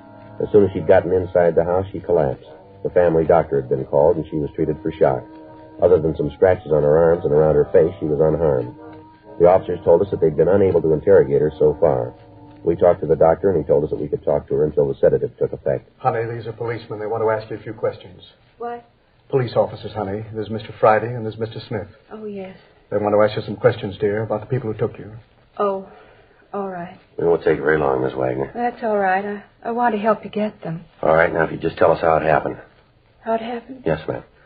Sergeant, you have to do this now. Maybe later when she's rested. Oh, I'm sorry, Mr. Wagner. We haven't got much choice here. We'd like to get to the people who did this. If we wait until later, we might not be able to get them. Yes, I didn't think of that. Well, if the doctor says it's all right, go ahead. Miss Wagner? Yes? Do you know the people who did it? The people who took you? No. You never seen them before? No, never. All right, now could you just tell us what happened? I guess so. They came to the door about 2:30. Who were they, ma'am? Well, I just saw a man. Later, when we got into the car, there was a woman, too. All right, go ahead. They told me that Henry had been in an accident, that he'd been hurt, that he was at the hospital. Said they wanted to take me to him. Yes, ma'am. I didn't know any different. I went with them. I thought that Henry was hurt. I didn't know any different. You have to do this, officers. She's home, safe. That's all I care about. That's all that's important. Why don't you let her get some rest? Then you can talk to her. Talk as much as you want to. But please, you can see what this is doing to her. Yes, sir. Now, look, this isn't any easier on us. We've got a job to do here. Like we had when she was gone. We know how you feel, but we'd like to get to those people. It's all right, Henry. I'm all right, dear. Where'd they take you, ma'am? First, I think they were going to take me to a house near here. I didn't notice the street, but it was near here. I'm sure of that. Then when we got near there, I knew that something was wrong, that they weren't going to take me to Henry like they said. I knew it then. Mm-hmm. Go ahead. I told them to let me out of the car. said that they'd better let me go. Mm-hmm. The woman, she was in the back seat with me, said for me to keep my mouth closed. I tried to get out the door, and she hit me. Then the two of them got into an argument. The man started to yell at the woman that it wasn't any good, that they'd better forget the whole thing. And the woman said that they'd gone too far for that now, that they had to go through with it. Uh-huh. Well, then they put a blindfold on me, tied my hands and blindfolded me, and then they started to drive. Well, at any time, did either of them use a name, in talking to each other? No, I don't think so. At least if they did, I don't remember it. Uh-huh. Go ahead, Miss Wagner. Well, then they started to drive. I couldn't see where they were going, but I know that they headed out the Arroyo Seco toward Pasadena. I could tell from the way we went. Then I heard the woman talk about the turnoff to get on the Seco. Right then the man told her to shut up. Yes, ma'am. We drove for quite a while and then stopped. They made me get out and took me into a house. Did you have any idea where you were at the time, ma'am? No, I didn't. Mm-hmm. Go ahead, ma'am. Well, they took me into the house and put me in a room. Tied me up. I couldn't move, couldn't do anything. They locked the door, and I could hear them arguing in the next room. The man was really telling the woman off. Said that she was a fool, that she'd really botched the whole thing up. I see. That night, they brought in a plate of food. Told me it was time to eat. All there was were some prunes. That's what they fed me all the time I was there, prunes. Never did take the blindfold off. Was there anything at all that would let you know where you were? Oh, a couple of things. They're probably kind of silly, but maybe you can make something out of them. What's that, ma'am? Well, there was a clock that was in the room where they had me, one of those chime clocks, tolled every 15 minutes, like Westminster chimes. Yes, ma'am. I don't think it was a very big clock. Chimes sounded small. Mm-hmm. Then there were the trains. Trains? Yes, every once in a while I'd hear trains going past. Sounded like they were near, maybe a couple of blocks away, not much more than that. But do you think that you could give us a description of the man and woman, Miss Wagner? Yes, I think so. First, I was so upset with thinking that Henry was hurt that I didn't notice, but I think I can describe them for you. All right, ma'am, that'll be fine. There's one thing, though. What's that? I'd be positive if I saw them. 12 noon. We continued to talk to the Wagner woman. She gave us a description of the man and woman who had kidnapped her and a description of the car they'd used. We called the information into the office, and a local and an APB were gotten out. We ran the descriptions through R&I, but we got no make. 2:45 p.m. As one of the possibilities for identifying the locality described by Mrs. Wagner, Frank and I left the house and drove to the office of one of the milk companies in the city. We talked to the driver that handled the area in which Mrs. Wagner said the kidnappers were going to stop. He couldn't identify the man and the woman from the description. We checked 2 more milk companies, and on the 3rd, we got a tentative identification. The driver of the route told us that we could be asking about a Mr. and Mrs. Thomas Harper, he thought. He gave us their address, and Frank and I drove out there. On the way, we called the names into R&I and had them make a check for us. They said they had a record on the Thomas Harper who answered the description. He'd served time in San Quentin and in Folsom penitentiaries. He'd been sentenced both times for armed robbery and ADW. There was no record on Mrs. Harper and no warrants at the present time for her husband. 5:57 p.m. Well, we better try it again, huh? All right. Probably aren't in. Mm-hmm. There's a car parked down the street here. It could be theirs. Checks on that description we got from the Wagner woman. Yeah, I think somebody's coming. Yeah, what do you want? You Thomas Harper? Yeah, that's right. Police officers would like to talk to you. What about? Just like to talk to you. All right, come on in. What is it, Tom? Cops. What do they want? Say they want to talk. I don't know what about. Just a routine investigation. Who are you trying to kid? What do you mean by that, Harper? Somebody's done something, you need a pigeon. I got a record, so I'm right for you guys to lean on. What's the matter? You got something to worry about? Not a thing in the world, but I know you guys, you're going to try. What do you want, anyway? You people tell us your activities for the past 4 days? What for? Just tell us, will you? Yeah, tell us. You got an angle where you wouldn't be here. You're trying to pin something on us, and you know it. You want to tell us what you've been doing? You haven't left the house at all. Can you prove that? Prove it to who? You? You got no right to come in here and ask a lot of questions. She's right. You haven't got any right to do that. Now, either you pull us in or you get out of here. All right, Harper. We're getting ready to leave anyway. We'll see you later. Yeah, let's go, Frank. Right.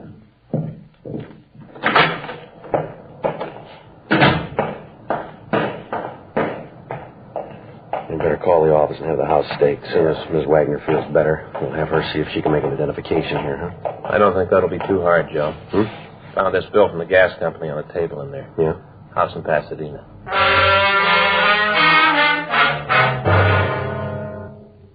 Harper's mugshot had been pulled and sent to the Wagner home for identification. Mrs. Wagner was still under sedatives. 7:15 p.m. Frank and I drove out to Pasadena. We got in touch with the police department out there, and 2 officers were assigned to accompany us to the address on the gas bill. The house was unoccupied, and there were advertising papers strewn all about on the lawn. With the officers, we entered the house and went through it. In some of the rooms, there were pieces of furniture, and in the living room of the house, we found a mantel clock that chimed on the quarter hour. On an end table, we found a ball of white string that looked like the same type that had been used to mark the meeting place up on Deer Canyon Drive. In one of the back bedrooms, we found prune seeds scattered around on the floor. A stakeout was arranged on the house. We contacted the men watching the Harper residence and found that the suspects were still there. 9:56 p.m. Frank and I arrived back at the Harper home in Hollywood. The lights were out and the house was dark. Frank went around to the back of the house. Yeah? What do you want this time of the night? Did you guys ever give up? All right, Harper, let's get dressed. We want to talk to you downtown. You tying a pinch to me? You called it. For what? Kidnapping. You're out of your mind. Come on, get dressed. Who is it, honey? Cops say we kidnapped somebody. What? Fuzz has an idea we kidnapped somebody. You're kidding. Afraid not, Miss Harper. You better get dressed, too. Anybody else in the house? Yeah, we take in boarders. Don't get smart. Where's that door go? Bedroom. Just the one bedroom here? That's right. We're roughing it. Just the kitchen over here? Yeah. All right, come on. How about the bath? In there. All right, we'll all go. Come on.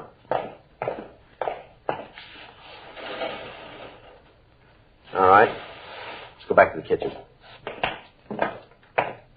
This door go out the backyard? You're a cop. You figure it out. Okay, Frank. Everything all right there, Joe? Yeah, fine. You ain't kidding about this kidnap thing, are you? No, let's go. What makes you figure it might be us? You got a house in Pasadena? Why do you ask that? Have you got one? No. You're lying. Property records in Pasadena say you have. We checked the house. Matches the one we're looking for. That right? That's right. We got the woman you kidnapped. She's identified your picture, you and your wife. She couldn't identify me. I haven't got a record. You ain't taking me no place. Frank, get out of my way. Hold it. Hold it right there. All right, come on. On your feet. Now, shake. He's clean. Hands behind you. I told you what had happened. I told you we should let it go right away. I told you. Oh, shut up. You and your bright ideas. 10 grand easy. You and your bright ideas. Well, look what I got it. Look, Buster. You didn't yell when you thought of getting your hot little hands on that dough. You were all for it then. Well, we lost. What do you want me to do about it? Break down and bawl? Should have known from the beginning. I had nothing but trouble with you from the start. Always wanting something easy. Always wanting big money. Never satisfied. That's the trouble with kids. Bad losers. Great winners, but bad losers. Well, you're a big boy now. You lost. That's all there is to it. Stop whining. Easy for you to say. If you get through with me, I'll be in for life. You got no record. She has now. Let's go.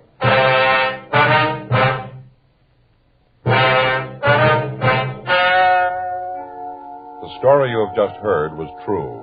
The names were changed to protect the innocent. On November 10th, trial was held in Department 98, Superior Court of the State of California, in and for the County of Los Angeles. In a moment, the results of that trial. Now, here is our star, Jack Webb. Thank you, George Fenneman. Friends, only the modern cigarette, Chesterfield, gives you this scientific evidence on the effects of smoking. No adverse effects on the nose, throat, and sinuses of the group from smoking Chesterfields. And only the modern cigarette, Chesterfield, gives you premium quality in both regular and king size. Now, I know Chesterfield is best for me and best for you. Buy them, regular or king size.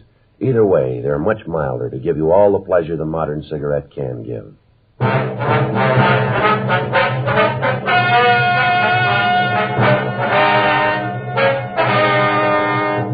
Thomas Fenton Harper was tried and found guilty of kidnapping. He was sentenced to life imprisonment in the state penitentiary, Folsom, California, without possibility of parole. His wife, Alice Mabel Harper, received a like sentence and is now in the California Institution for Women, Corona, California. Ladies and gentlemen, would you give a few dimes to help a child out of the smallest prison in the world, an iron lung? Well, that's what you're doing when you join the 1953 March of Dimes.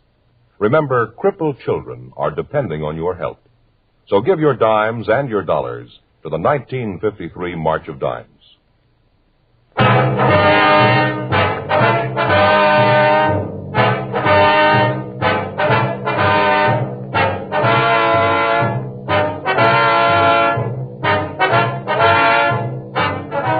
You have just heard Dragnet, a series of authentic cases from official files. Technical advice comes from the Office of Chief of Police W.H. Parker, Los Angeles Police Department. Technical advisors Captain Jack Donahoe, Sergeant Marty Wynn, Sergeant Vance Frazier.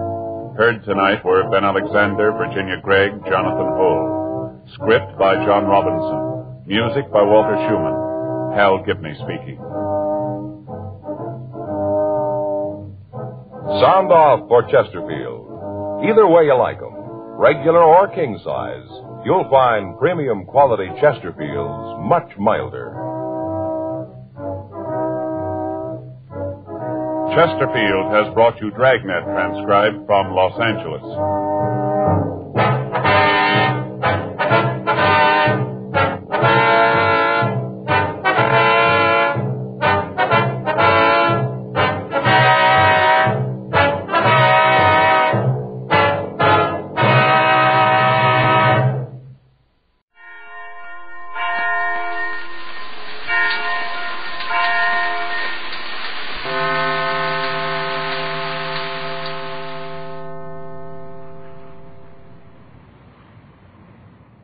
Tired of the everyday grind?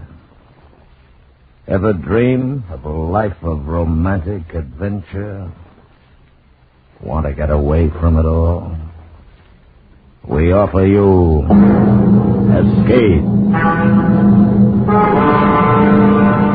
Escape, designed to free you from the four walls of today for a half hour of high adventure.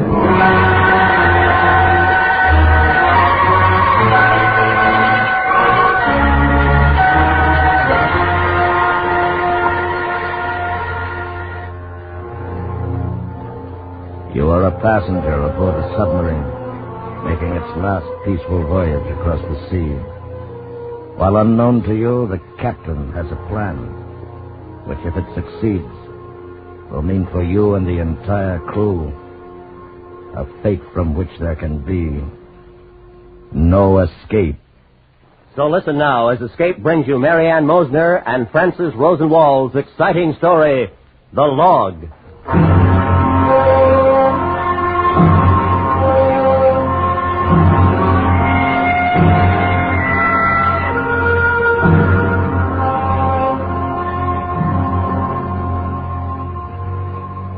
When I was a cub reporter, my boss told me, be there. Don't let your own emotions color your story. Stick to the facts. So, these are the facts. This is the way it happened. I met Captain Jan Zabatos in a Scandinavian port. During the last war, he'd been in command of a submarine, the only sub of the nation that fought the dictators side by side with the Allies. When he was finally forced into this neutral port, the captain preferred internment to surrender. After that, his nation went out of the business of being a nation. He was left behind with his ship, unwanted by the Allies, and a burden to the government that had become his permanent host. To pay for the vessel's berth and maintenance, the authorities turned her into a tourist exhibit, permitting her skipper to stay aboard as caretaker and tourist guide. We met during one of those guided tours. And so, ladies and gentlemen, this concludes the tour of the SS Seagull, a great ship with a peerless war record.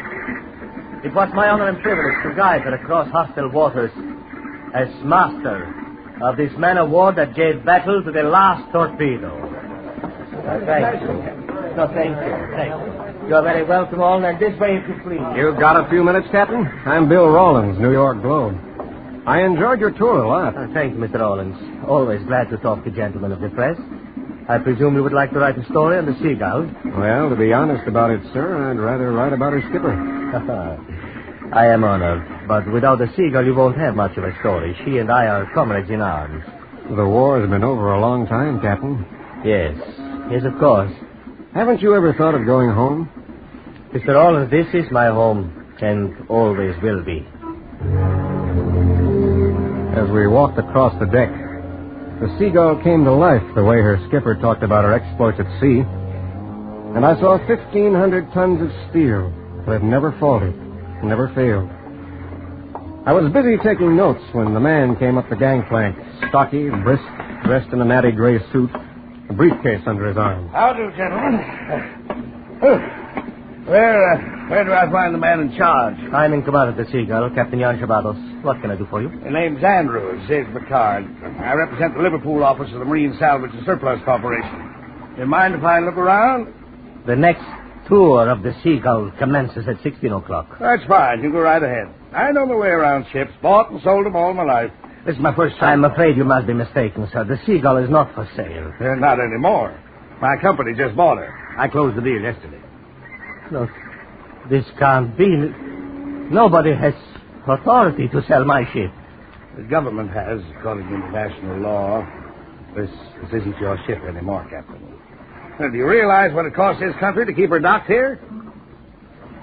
I suppose I knew that this was going to happen.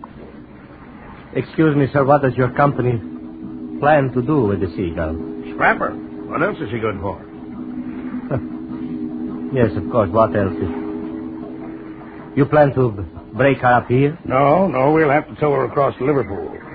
Mr. Andrews, the Seagull is perfectly capable to sail under her own power. All the way across the North Sea? No. It must be pretty rusty by now. My ship is in as good condition as she was 10 years ago when we put in this port. I know how you feel, Skipper, but if you don't mind, I'd rather play it safe. No, I don't think I made myself clear, sir. This ship has had the finest maintenance that you find aboard any vessel.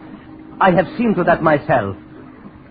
Would you care to go below and look about, sir? Sure, why not? Then if you will follow me. Rust and corrosion, I understand. She was a beauty, all right. Her diesels reposing in gleaming silence. Her eye, a Zeiss periscope, set to scan the horizon. Her tubes ready for torpedoes. I felt a strange affinity toward this ship that to Andrews meant just so many tons of metal to be turned into X amount of dollars, while to her captain she was a whole world of tradition. A world now coming to an end. And still, I suppose you think that the Seagull should be dismantled and scrapped? Well, I'm afraid that's what we bought her for. Then may I respectfully make a last request on her behalf? I'll be happy to oblige if it's anything reasonable. Don't tow her away like a crippled ship. Let me guide her on this last journey. All we need is 1 week, a skeleton crew. My services are free. I don't know. All right. I'll tell you what, Skipper. I'll check with my company and get in touch with you. Well, that sounds like a good idea to me, Andrews. You'd be saving your company quite a bit of money. My firm's allergic to taking chances. You don't take chances with the Seagull. The cold logic of the dollar in the bank, not the captain's last request, persuaded the scrap middleman to take a well-calculated risk on the Seagull and her master. Mr. Andrews was to accompany the ship on her final journey. I requested and was granted permission to go along and cover the voyage for my paper.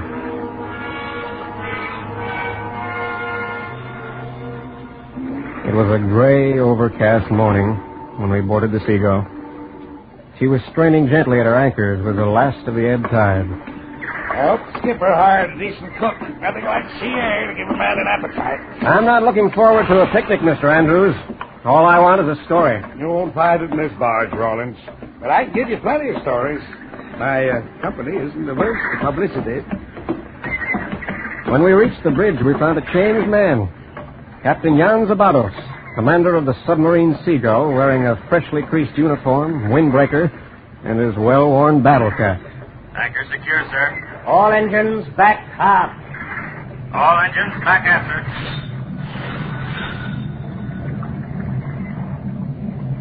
Course 005. 005, sir.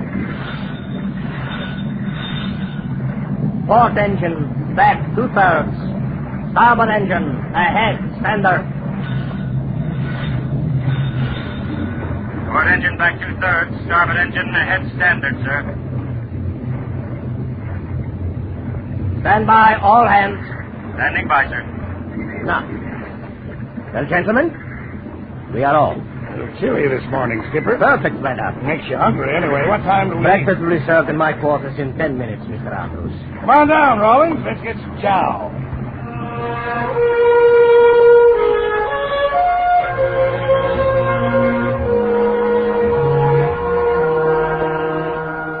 We had breakfast. It was better than Andrews had expected. And he was in an expansive mood when we returned to the bridge. He'd fortified himself with a thick cigar which stuck out of his mouth like a stubby finger pointed at the captain. How's it going, Skipper? Passing the 3-mile zone, sir. Weather seems to be clearing up. Maybe we can do a little deep sea fishing, huh, Rowan? I've never fished from a submarine, Mr. Andrews. Sorry, gentlemen. No fishing. This is not a pleasure cruise. That's the step, Skipper. Business before pleasure. And I agree, sir. You will leave the bridge now. Why, what's wrong? Nothing, sir. We are getting ready to submerge. What are you talking about? Submerge? On whose orders? My orders, Mr. Andrews. Nothing doing. That's against regulations, and you know it. This trip is to be made on the surface unless there's an emergency. Clear, diving rudders. Diving rudders clear, sir. Did you hear what I said? Ready, the tanks. Tank standing by, sir. That's enough, Sabatos. You know what the orders are. I'm not going to allow you... I must inform you, sir, that I am in sole command of the Seagull. I shall surrender her to no one but her rightful owner, my country. Your country? You got no country. It's a satellite. Then I shall sail the seas until I have one again. You know what you're saying? That's piracy. Then, Mr. Andrews, I shall be a pirate, shan't I? Clear the deck. Diving stations. Diving stations. Out of your mind.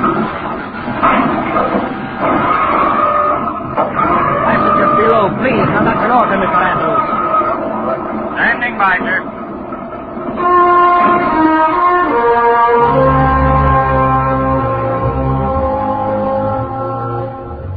Well, I'd found my story. When we slipped beneath the surface of the North Sea, the captain let the men have rum and brandy to celebrate the Seagull's return to what he called active duty. He's crazy.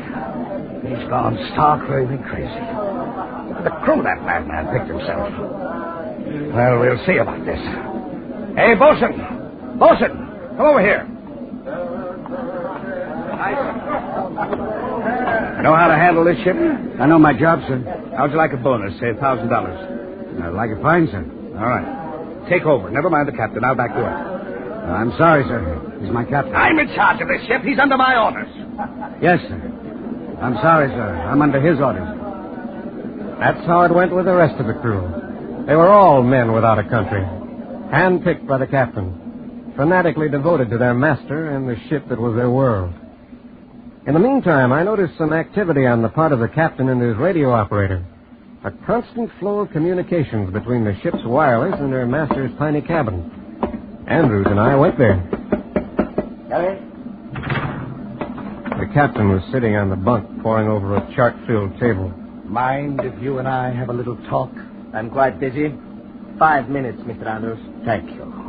Don't you think this farce has gone far enough? You'll be running out of supplies, you know, and then what? The sea is abundant with stores of all kinds, Mr. Andrews. How do you mean? I shall requisition what I need. You can't be serious. Can't I?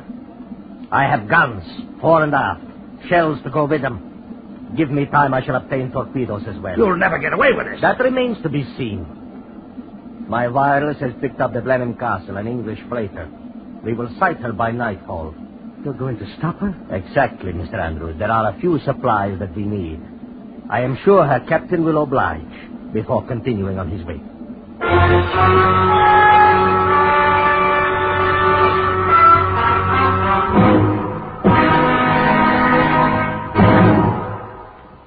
We will return to Escape in just a moment, but first, maybe it rained where you are today. The United States is pretty big, and it's hard for somebody on a coast-to-coast network to keep track of the weather everywhere. But even if they did, remember, it's been a very dry summer. The danger of forest fires is on every hand. Please be careful with those campfires, those cigarettes, those lighted matches. And now, back to Escape.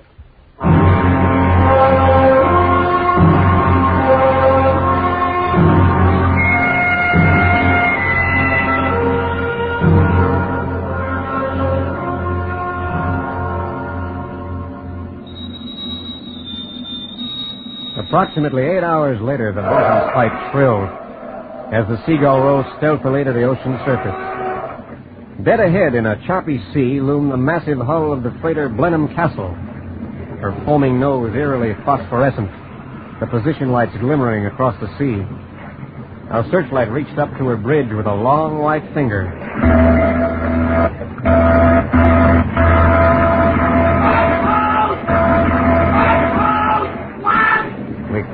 made out the tanker's captain standing on his bridge in a splotch of white glare, bellowing through a megaphone. Hey, ho, ho, ho, ho, ho! Heave to! Coming alongside! Who are you? Raider! Pass a line! Raider! I won't pass a cow's tail! Where's the war? It is starting now! That's a bloody lie! Heave away! Ready above, or you will be sunk! Why, you kettle-bottom, knock-down half-fighter! I'll bust the cat crunch under my water! Follow my orders, or I open fire! Why don't you back up and cook off? I give you 3 minutes. I'll give you a kick in the belly! It was incredible. Here we were at peace, and Captain Zabatos had started his own private war. He had the guns, and the tanker's captain had only his ship. Before the Seagull's gun crew could get a bearing, the tanker lurched forward, picking up speed. Wheel hard over, bent on ramming us. Our guns started to fire, blasting away at the tanker. But it kept coming on. Closer, closer. The sharp bow cutting through the choppy sea. Dive! Dive! Dive! Dive! Dive!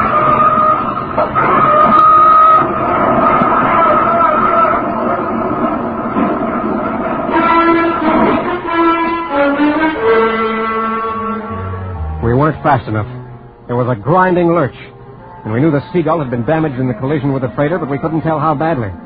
The first realization of disaster came when we saw the captain, his hair damp with perspiration, eyes gleaming feverishly, and a face turned ashen gray. Nobody leaves his station without my orders. You gentlemen stay out of the way. I'm not going to take orders from you or anybody else. I represent the owners of this ship. You do? You heard me, Zabatos. Then tell your owner she has been rammed. I'll hold you responsible. As her commander, I accept sole responsibility for ship and crew, including you and Mr. Rollins. That's very noble, mister, but I'm a businessman. What's the extent of the damage? Conning tower smashed and the scope tube cracked. Oh, that's great. That's great. Well, surface, send an SOS. I never have sent an SOS, and I never will. That's your business. I'm an American citizen, and so is Mr. Rollins. You can't hold us against our... You will put ashore when conditions are favorable. Let me set you straight about this. If you want to go down in misery, I'm not stopping you. But you can't force me to stick around until this thing can's full of holes. I want to get out of here. I order you for the last time surface to signal for help. Andrews, if you wish to leave now, you may take a street back. You're crazy. Not at all. The damage is trifling. But since you feel so frightened of your life, I suggest that you leave. So help me, when we get out of this, I'm going to have you busted, jailed, hung if I can. Get out of my way if you please. I have no time to discuss the matter with you. Come on, Andrews. Whose side are you on, anyway, Rollins? Nobody's. I just want to live.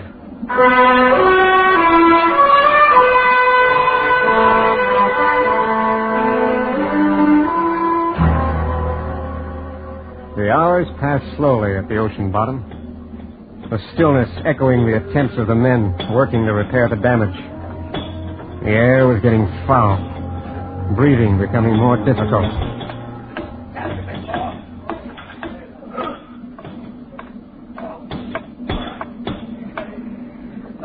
Storage battery, sir. Ah? Then dim the lights, bosun. Oxygen's running low.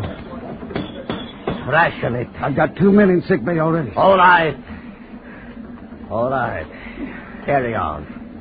Sir. What is it, bosun? The men need air. It's very bad aft. All right. Very well, bosun. We go up. All engines ready. All engines ready, sir.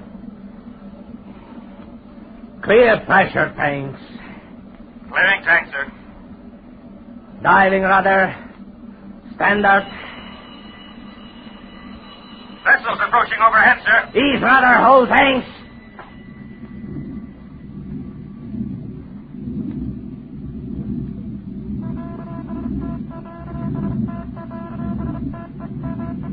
Surface vessel calling on out channel, sir. Don't answer.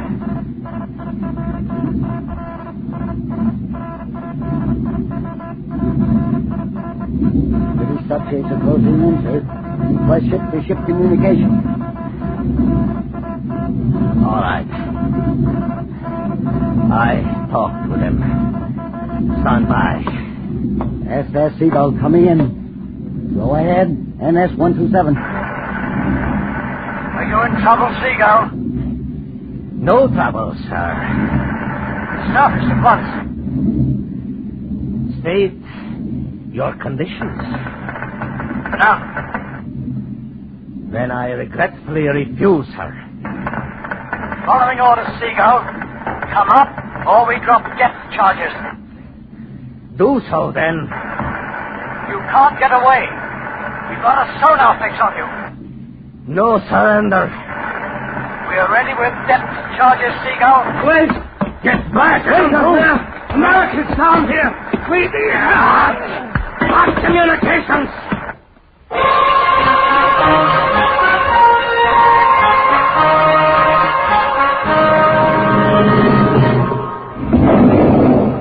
The first depth charge was a warning, followed by another coming closer. And still closer. The pressure was enormous. The ship rocked from bow to stern and started to take water. All engines ahead full! All engines ahead full, sir. Course 02, standard. Course 02, standard, sir. Oh, quiet, Captain. This is wrong. It can't help now. Stand out of my way, Mr. Rawlins. You're a naval officer, not a murderer. Your ship is finished. You have no right to kill your crew. And that's what it's going to mean if you don't stop. This is my ship. My life. No, you don't understand. It's still murder. Standing by for your order, sir. Well, what are you going to do? Oh. Surface. Surface! Surface! Stand by, surface! No response, sir. Tanks won't operate. All engines stop! All engines stop!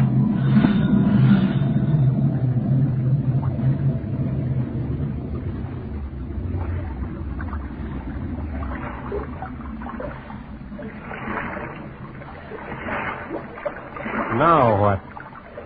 I seem to have no choice. Do I? Stand by to abandon ship. Abandon ship! That was almost the end of it. The sub couldn't get up to the surface. She could only go down. And the way she was taking water, it wasn't going to be long. The men lined up outside the escape chamber. And one by one, they shook hands with the captain as they moved by. You could see in his eyes what they meant to him. And in their low voices, their feelings for him. Goodbye, Captain. Goodbye, sir. Goodbye, Captain. Goodbye, Mr. King. Goodbye, Captain. Goodbye, sir. Then it was Andrew's turn to go. The bosun is in the lock. He will give you instructions as to how to get to the surface. I lived through this, Apollos. I'm going to see I know. I am sorry for the discomfort you have been caused. Goodbye, Mr. Andrews. Coming, Rollins? Sure. You go ahead. One at a time, you know. Well, good luck. And to you.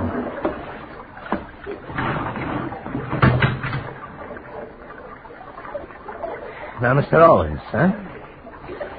I imagine you would have quite a story to write for your newspaper. Well, let's forget that. It's not important. What about you? Andrews isn't kidding, you know. Once you get up there... I wonder, would you do me one last service? Of course. He got his log out and started to write. I looked over his shoulder as he made his last entry.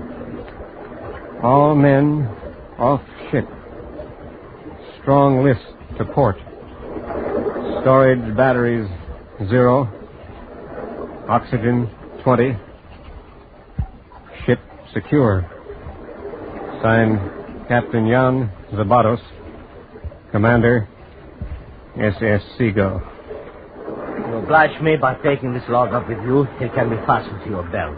Well, why don't you carry it? There are one or two other things I must take with me. Now, look, No, Mr. Owens, go on. I will follow you. Yes, but please go on. Okay. Hurry up, though, will you? She won't last long.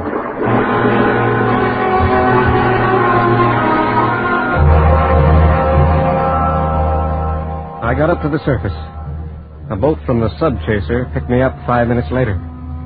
Every man of the crew and Andrews was safe. After that, we cruised about for hours, waiting, hoping that Sabatos would appear. But he didn't.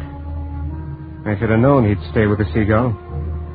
The skipper of the chaser understood what had happened a lot better after he'd read the log. I guess seamen have a feeling about such things. Well, that's the story. That's all there is to it.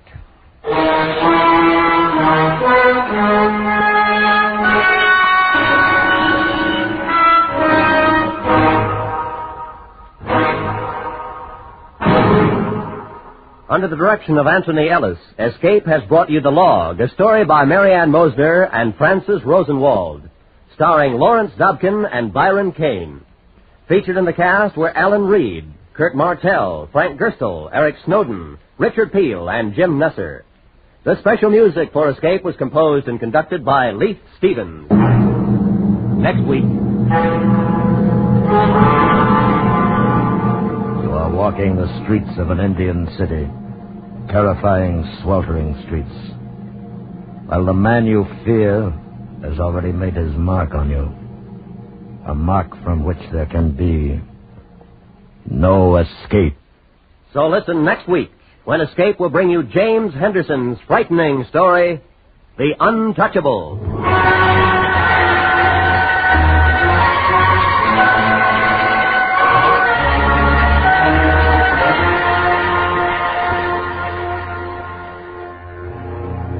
I Confess is the graphic title of tomorrow night's Lux Radio Theater film play adaptation. Cary Grant and Phyllis Thaxter co-star.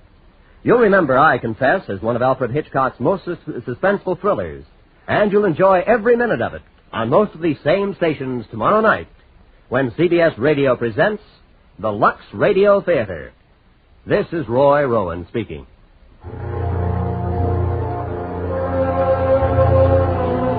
Remember, you can hear Jack Benny every Sunday night on the CBS Radio Network.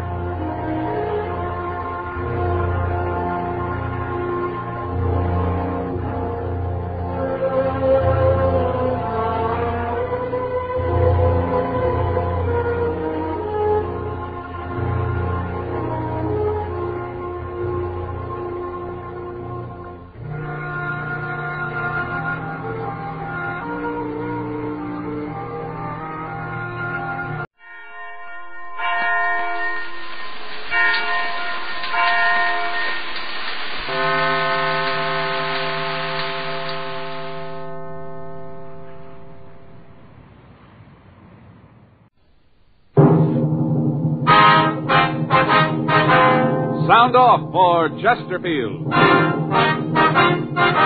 Chesterfield, the only cigarette in America to give you premium quality in both regular and king size, brings you Dragnet.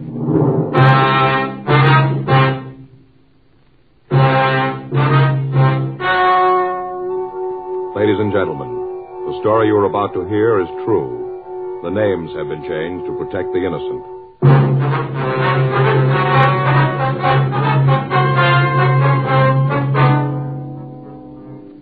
You're a detective sergeant. You're assigned to narcotics detail. A steady flow of heroin has been making its way into your city. Most of it has fallen into the hands of teenagers. You don't know the source or the head man of the operation. Your job, stop it. The modern way to sell cigarettes is the Chesterfield way. Premium quality in both regular and king size. And we're the only one that gives it to you. Premium quality in a cigarette means the world's best tobaccos, the best ingredients, the best cigarette paper. Only Chesterfield gives you this premium quality in both popular sizes. King-size Chesterfield contains tobaccos of better quality and higher price than any other king-size cigarette. Well, that's certainly important to every king-size smoker. Of course, it's the same fine tobacco as in regular Chesterfield. There is absolutely no difference, except that king-size Chesterfield gives you more than a fifth longer smoke. Yes, the modern way to sell cigarettes is the Chesterfield way. Premium quality, both regular and king-size. Chesterfield is much milder. Chesterfield is best for you.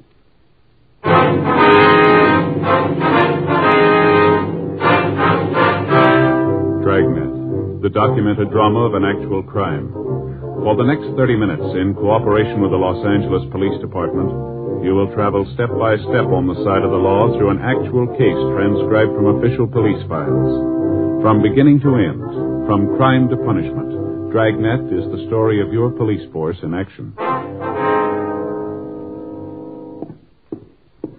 It was Tuesday, April 6th. It was warm in Los Angeles. We were working the day watch out of narcotics detail. My partner's Frank Smith. The boss is Captain Kearney.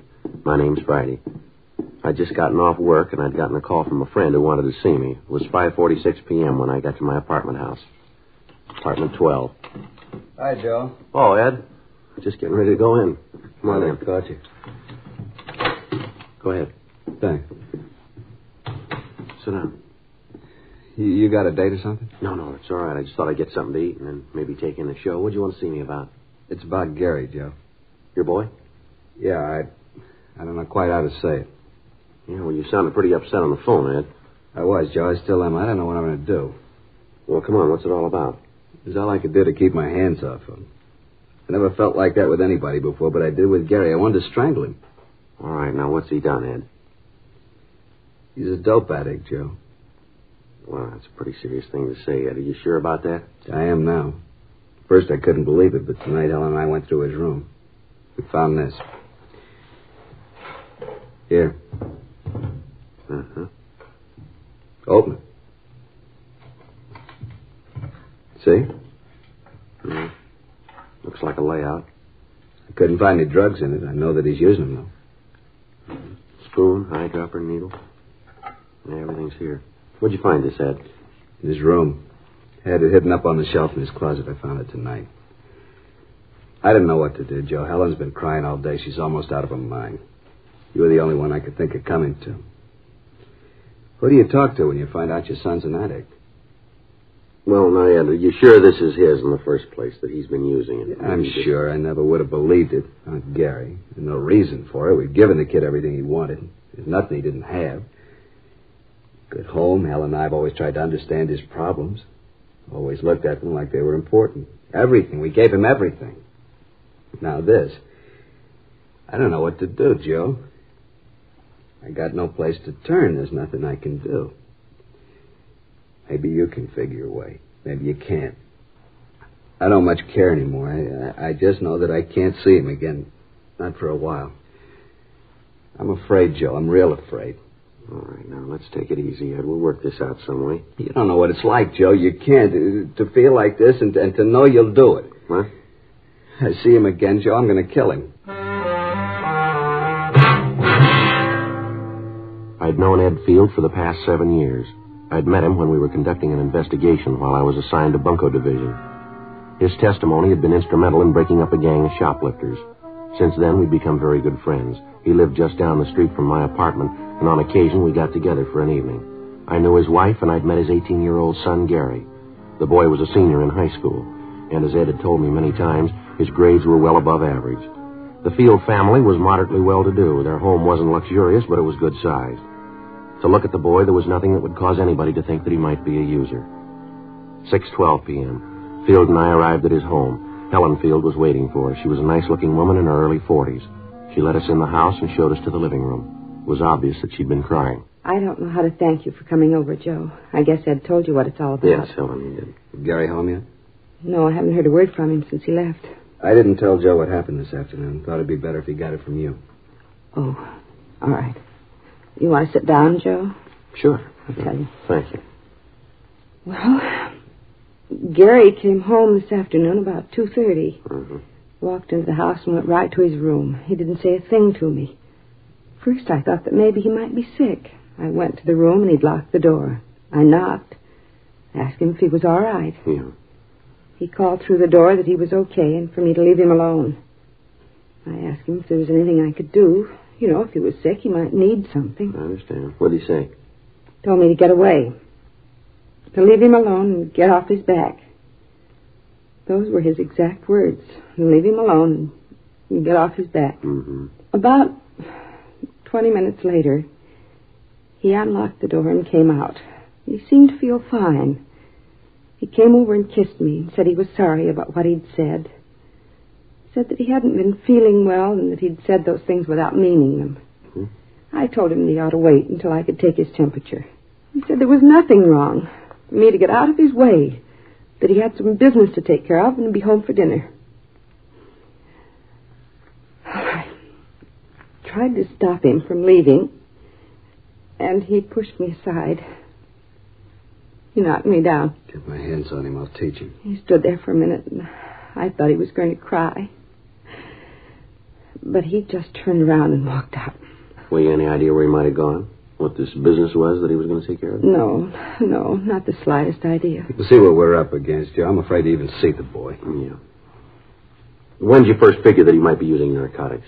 When I came home, Helen told me what had happened. I thought about what would make the kid do a thing like this. The more I thought about it, the more there had to be only one reason. That's when Helen and I went through his room and found that kit. Mm-hmm. Has the boy been ill at all lately? Under a doctor's care? Something that you might not know about? No. I'm sure that if he was, we'd know about it. I want to see you, Gary. Yeah, I'll be right with you. I want to see you right now. You'll have to wait. Maybe there's something wrong with your ears, son. I'm not going to take that from you. Please, Ed, don't do something you're going to regret. Now listen, Helen, that boy's 18 years old. For all that time, we've done everything we could for him. We've given him a lot more than most boys his age have. I'm not going to stand by and see it all blow up just because he's a kid. That's no excuse. I want an answer for all this. What he's been doing, what happened this afternoon. I want those answers, and I want them now. Remember, he's only a boy. And I'm getting sick of that, too. Where is it? Now, listen, boy, I know what's been going on. I want to talk to you about it. I don't want you to lecture me. All I want to know is where's the kid. Take it easy, son. What are you doing here? I asked him to come over. You didn't turn me in, huh? Your dad asked me to come over and see if I could help here. I don't need nothing from you, cop. I want the layout. Where is it? You aren't going to use that anymore. I want the layout. I got to have it. Where is it? Please, Gary, don't get your father any more mad than he is. I don't care how sore he is or how sore he gets. I want the layout. I want it now. I can't think of any more simple way to say it. If I have to take it away from you, then I'll do it your way. You lousy bum. I'll teach you to talk to me. All right, take it easy, man. This isn't going to get you anywhere. Now, come on, settle down, both of you. Get out of here. Get him out of here. Joe, I swear I'll break him in two. Please, Ed, Joe, do something. Let him go. It's about time he found out I'm old enough to call things my way. Go on, let him go. I'm not afraid of him. I'm not afraid of you either, cop. I'm not worried about anybody. All I want is that kit. I gotta have it. I got it. I'll give it to me and we can talk then. I gotta have it fixed. I got it. Joe, do something, please. All right, come on, sit down. Sit down, boy. This has gone far enough here. Let's get a few things straight. You're not going to have any more of that. We'll see that a doctor looks at you. He'll do what he can, but you've had it. No more narcotics for you, now face it. You want me to tell you where you stand? You're a user. Any way you slice it, this had to happen. I don't want anything from you. Why don't you just leave me alone? I can't do that. Let me see your arm. Come on, roll up your sleeve. Do what he says, Gary. Yeah. Both arms, huh? I'd take a joy pop once in a while. Now, don't con me, Gary. You got it bad, and it's going to get worse. You didn't get that arm from chipping with the stuff. The kit we found. You don't need a layout that big to joy pop. You've been mainlining it for quite a while. I know it, and so do you. You holding now? Come on, boy, answer me. You holding now? Yeah. Well, let's have it. I'm not going to give it to you. You got no choice, son. Either give it to me or I'll take it. All right, here it is. How big a habit you got? Not big. How big? $2 bucks. Now, come on, boy. Let's have a straight answer. $25 a day. $25 a day. That's a lot of narcotics, isn't it? That's what it takes. Where's it come from? Come on, who's your connection? You maybe got me, but I'm not going to be a fink. You got to let me go at that. I can't do that. Now, where'd you get this stuff? How about that doctor? You going to do something about that? We'll talk to him. Talking to him ain't going to do any good. I got to have a fix. I'm going to fall apart. Come on now, be a pal. Let me have a fix. I'll tell you all about it then. You got the kit. You got the stuff. Come on, be a sport. No huh? go. You can't do it. Come on, let's go downtown. You're going to take him to jail, Joe? I'll take him down to Georgia Street Receiving Hospital. The doctor can look at him there. We're going to have to hold him for a while in this field. Why'd you do it, Gary? Why? Can't you tell me? Is it something your father and I have done? There's got to be a reason. What is it? Oh, please, Gary, tell me. Come on, let's get out of here. Can we see him after he gets there, Joe? Yeah, I'll call you, Ed. Don't you want to say goodbye to your mother, son? Why? It wouldn't prove anything. Yeah, I guess that's the way you'd look at it. I broke the law. Now they're going to make a convict out of me. I didn't call him. You did. How are you going to explain that to her? You turn your own son in. How are you going to tell her about it? I hope you're real happy now. I'm not proud of it, son. There's one thing I'd like to ask. Yeah? What have you done to her? 8:30 p.m. I called Frank Smith and filled him in on what had happened. He said that he'd meet me at Georgia Street Receiving Hospital. I took young Gary Field down with me and had a doctor check him over. After that, the boy was taken to the narcotics division, and Frank and I talked to him. I don't know how to tell you any better. Isn't any other way to say it. I'm not going to give you any names. That's not going to help you any, son. So it won't help me. Won't get any of my friends in trouble. Well, you got great friends, haven't you? Now, where'd you get the money to take care of your habit? I earned it. Where? I worked. Where'd you work? Look, it's getting late. That stuff the doctor gave me didn't do any good. I still need a fix now. I'm getting sick. Do what you got to do. Let's get this over with. Now, look, this is going to be the same in the morning, son. We're going to keep asking questions till you come up with the right answers. Look, cop, I don't want any favors from you. Now, leave me alone. We're only trying to help you, boy. Oh, get off my side. Now, I need nothing from you. You saw your duty and you did it. That makes you a big man, huh? I know you'll both make lieutenant. Now, beat it, All right, that's enough of that. Now, there's a couple of things we'd like to set you straight on. Maybe help you to figure where you stand in this. Oh, here it comes. What do they do? Give you a license to preach when they hand you the badge? That's enough of that, youngster. Come on, get off my back, cop. If my old man hadn't turned thick, you'd never have got me. Where are you going? I'm getting out of here. Now, sit down. Sit down. All right, young fella, you want to be a big man? That's the way it's going to be. I'm going to tell you that you get no special treatment here because I know your parents. You'll be treated just like any other user. You're getting a little of the edge because you're a youngster. There's not a pound of honesty or integrity in your distorted mind. The simple way would be to drop you in a cell and let you sweat out the cure, let you fall apart if you had to. Let me tell you this. We're going to get the connection that's been supplying you, and then we're going to get the man behind him. I don't much care about them, but I do care about the kids around you. You've got a big habit. It takes a lot of money to keep up a habit like that. I've seen kids like you before, and there's only so many ways to get that money. You steal it or you start pushing narcotics yourself. I don't think you're stealing, so you got to be pushing it. That means that you probably got other kids hooked on it. Other youngsters that have got trouble because of you. Mules that are dragging your wagon for you. Your folks will maybe forgive you for what you've done to them, but they'll never be able to buy what you did to the other kids. You had a chance to help yourself and help the rest of them. You had a chance to do something good for somebody else, and you wouldn't take it. Well, you're playing it smart, big boy. Keep playing it that way when you end up in a jail cell, will you? You through, cop? Yeah, I'm through. Fine, let me get some sleep, huh?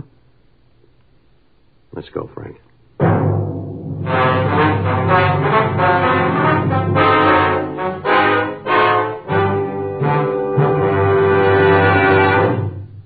You are listening to Dragnet, the authentic story of your police force in action. Friends, you'll remember some months ago we read you our first report, the 6 months report on the effects of smoking. Then more recently we read you the 8 months report. Now here is the latest one. The full 10 months report confirms again. The group examined showed no adverse effects on the nose, throat, and sinuses from smoking Chesterfields. This from a medical specialist who is making regular bi-monthly examinations of a group of people from various walks of life. 45% of them have smoked Chesterfield for an average of over 10 years. After 10 full months, the specialist reports he observed no adverse effects on the nose, throat, and sinuses of the group from smoking Chesterfield. That's the report. Buy much milder Chesterfield, regular or king size. The cigarette that's best for you.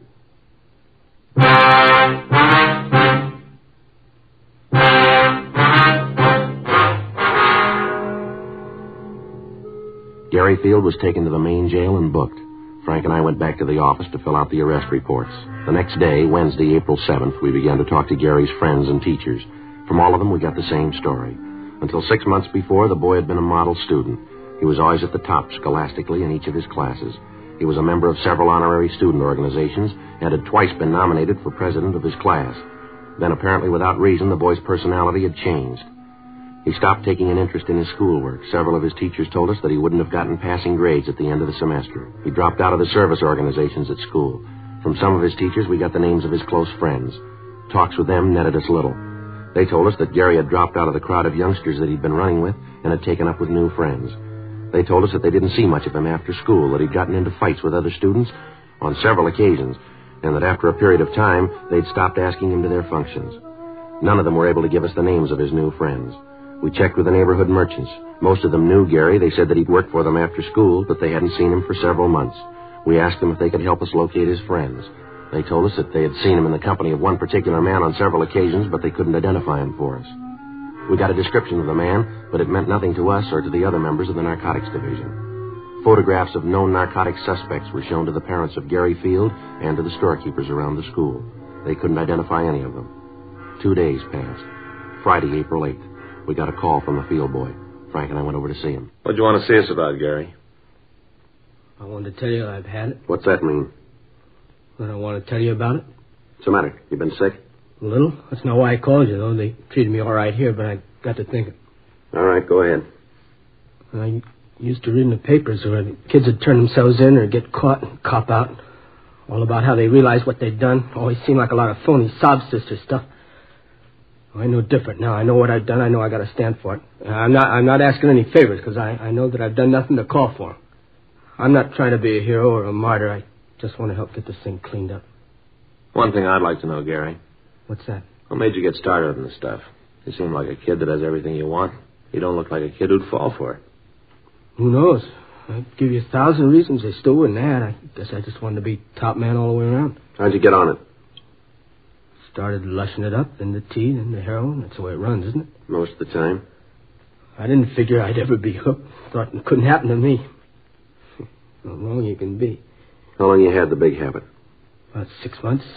Chippied with it about the same time before then. Where'd you get the money? Guess we had to get to that, huh? That's right. Where'd you get it? I got some kids pushing the stuff for me. Worked for a while. Wasn't enough. By that time, the kids were hooked themselves. I was the only connection they had. They had to do business with me or do without it. Yeah? I told them that if they couldn't pay me in cash, I'd take merchandise. They'd bring it. I'd sell it. That way we both came out all right. They got their H, I got mine. You mean you got them to steal, that it? Yeah, I guess so. I never asked where they got the stuff. I just took it and sold it. With that and the stuff they sold for me, I made out. These kids pushing H for you? No. Well, they're shoving tea. I sell it to them for 4 bits a stick. They get up to $1.50 for it. You know where they peddle it? No, I never asked. All I was interested in was if I got mine. All right, give us their names, will you? Guess that's the only way, huh? That's the only way.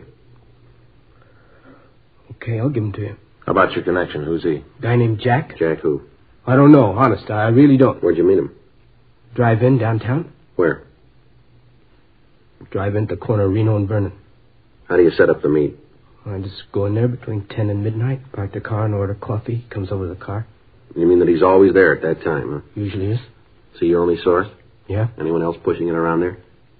No, as far as I know. I think he's the only one in the operation. All right, you'd be willing to arrange a meet with him so we can pick him up? Yeah, I'll do it. All right, fine. Sure want to see the folks. I got so much to make up for. That's right, you have. Don't think I'll live long enough to do it all. 9:32 a.m. We got a description of the suspect known as Jack and also the names and addresses of the teenagers involved.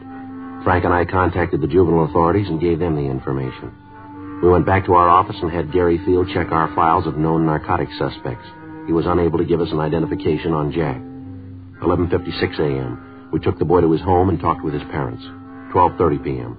Frank, Gary Field, and I drove to the corner of Vernon and Reno to check over the drive-in restaurant. It was set up in the usual way with a parking area around the main building for car service. In the rear of the lot was a building housing a cocktail bar, and there were parking spaces in front of that for the bar customers. As we drove past the place, Gary told us that he usually parked around the side of the main building and that this Jack came from the direction of the bar. He was unable to tell us whether the suspect drove a car or not. The plan was for Gary to introduce me as a narcotics buyer who was trying to get a local connection. It was agreed that because of the size of the buy I was to make, it would be necessary for me to deal with the head of the organization. 11:05 p.m. Gary and I got into my car and we drove to the drive-in. Frank followed us in a police unit. We arrived at the meet at 11:14 p.m. Frank stayed in the background and we waited. The suspect failed to make an appearance. The next night, the plan was repeated. Again, nothing.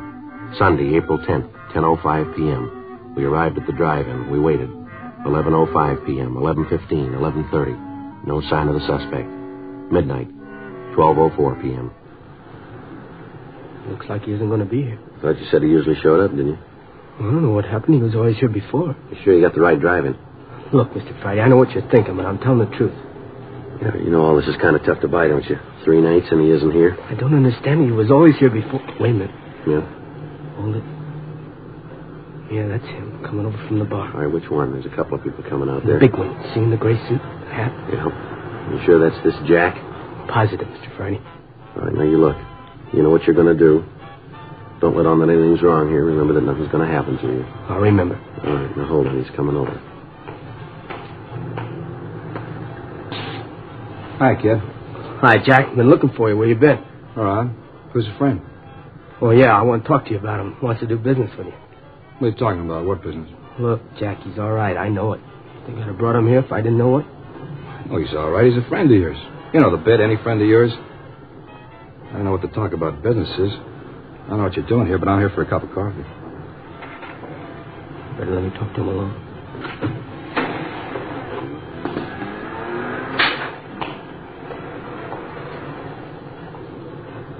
What are you trying to prove, bringing the guy here? Who is he? Friend of mine. I told you once. I told you 1,000 times. Don't ever bring nobody with you. Haven't I told you, huh? Oh, yeah, but he's okay. He wants to make a buy, a big one. Crazy kid. You told him about it? Look, he's okay. I know it. Look, Jack, we both stand to do all right from this. I kind of figured if he bought from you, you might give me a little piece of it. You know, sort of to say thanks for the business. How long you known this guy? Long time. How long? A couple of years. How come I never seen him before? He doesn't hang around this part of town. Well, what's he doing here now? Like I said, trying to make a buy. Where'd you meet him? Before I met you, I used to buy stuff from him. He moved out of town, went up north, does business up there. Last couple of days, I couldn't get in touch with you. I ran into him. He fixed me up. And then he told me he wanted to buy. Right away, I thought of you. All right, I'll talk to him. But I ain't making no deal. You just talk to him. You'll find out everything's okay. All right. You let me do the talking.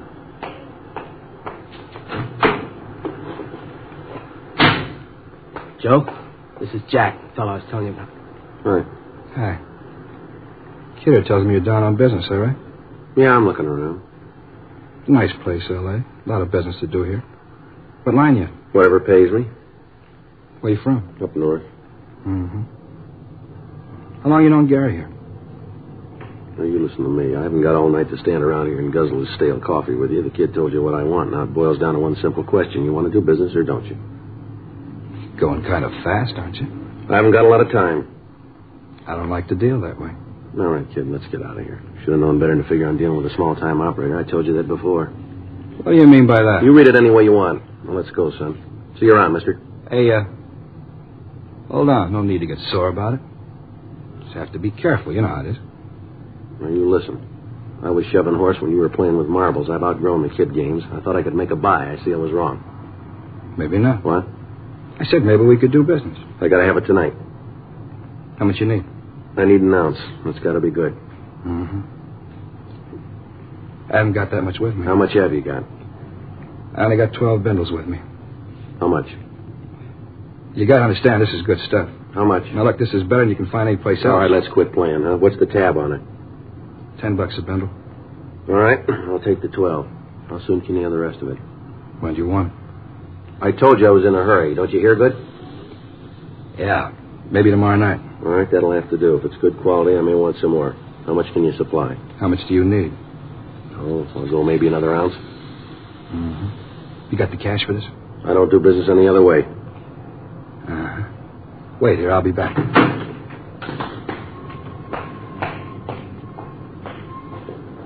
It's all right, isn't it, Mr. Frank? Yeah, Gary, everything's fine. You see where he's going? No, it's too dark. Don't you worry about it. Frank will see where he goes. I'll be glad when this is over. All right, hold it.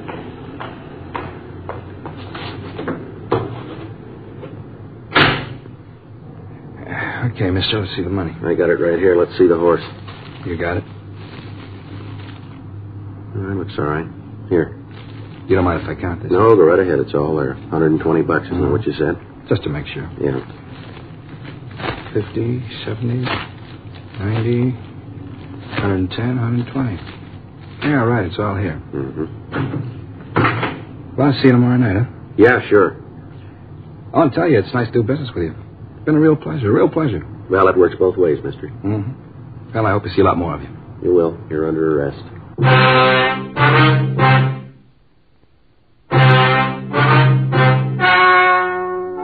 The story you have just heard was true. The names were changed to protect the innocent.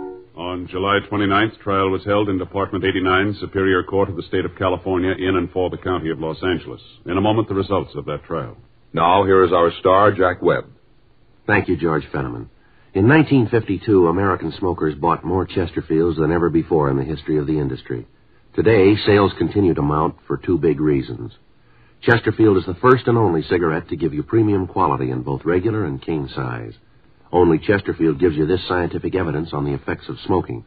As we told you earlier, after 10 months, the group examined showed no adverse effects on the nose, throat, and sinuses from smoking Chesterfields. Change to Chesterfield yourself. Regular or king size, Chesterfield is much milder. Chesterfield is best for you.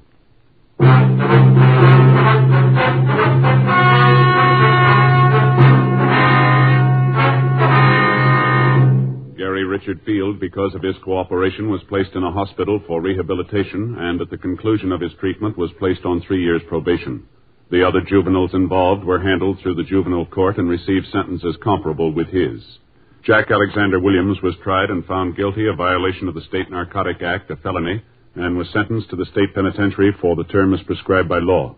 Violation of the State Narcotic Act, a felony, is punishable by imprisonment for a period of not more than 6 years in a state prison.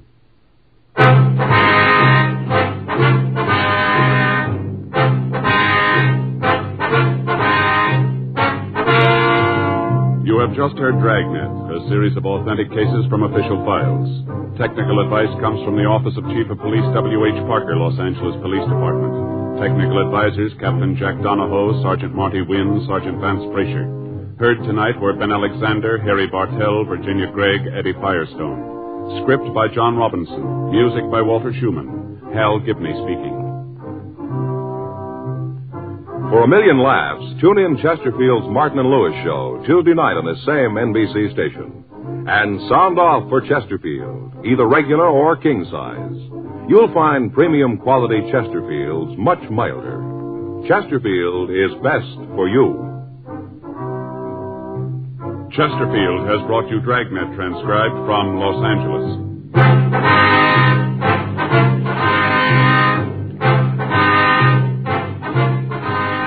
Tonight, it's Adventure with Barry Craig, confidential investigator on NBC.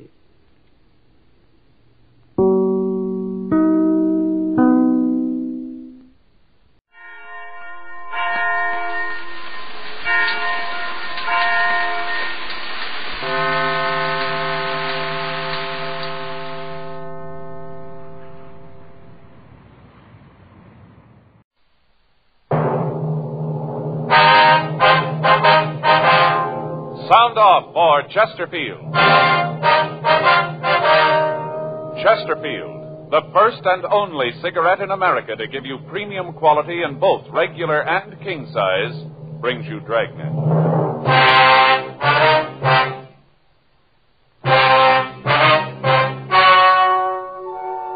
Ladies and gentlemen, the story you are about to hear is true.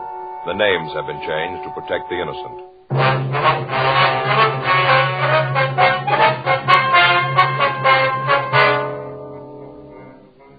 You're a detective sergeant.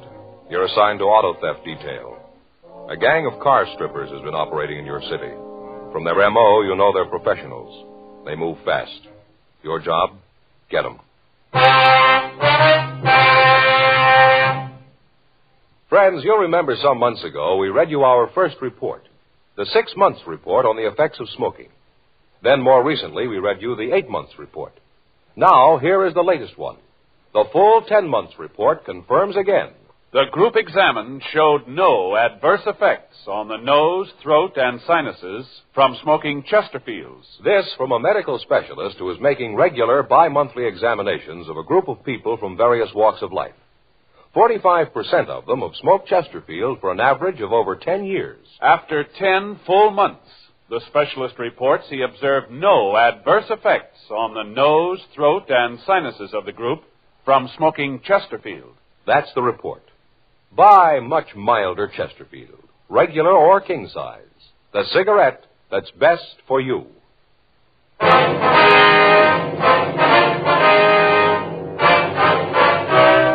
Dragnet, the documented drama of an actual crime. For the next 30 minutes, in cooperation with the Los Angeles Police Department, you will travel step by step on the side of the law through an actual case transcribed from official police files. From beginning to end, from crime to punishment, Dragnet is the story of your police force in action.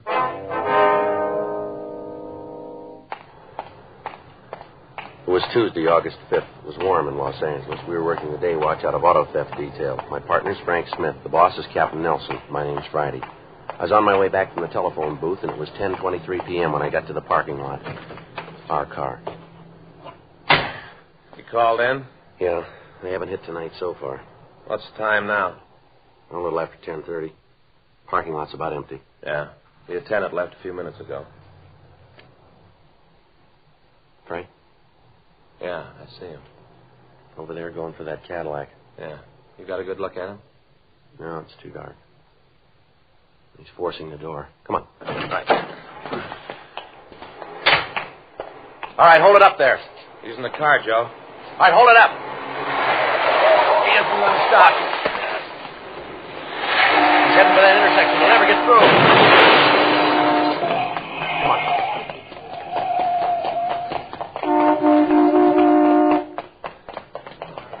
That looks pretty bad, Joe. Yeah, he really cracked into that Dodge, didn't he? All right, let us through, please. Come on, please let us through. I'll check the Cadillac. Right, I'll get the other car. Okay.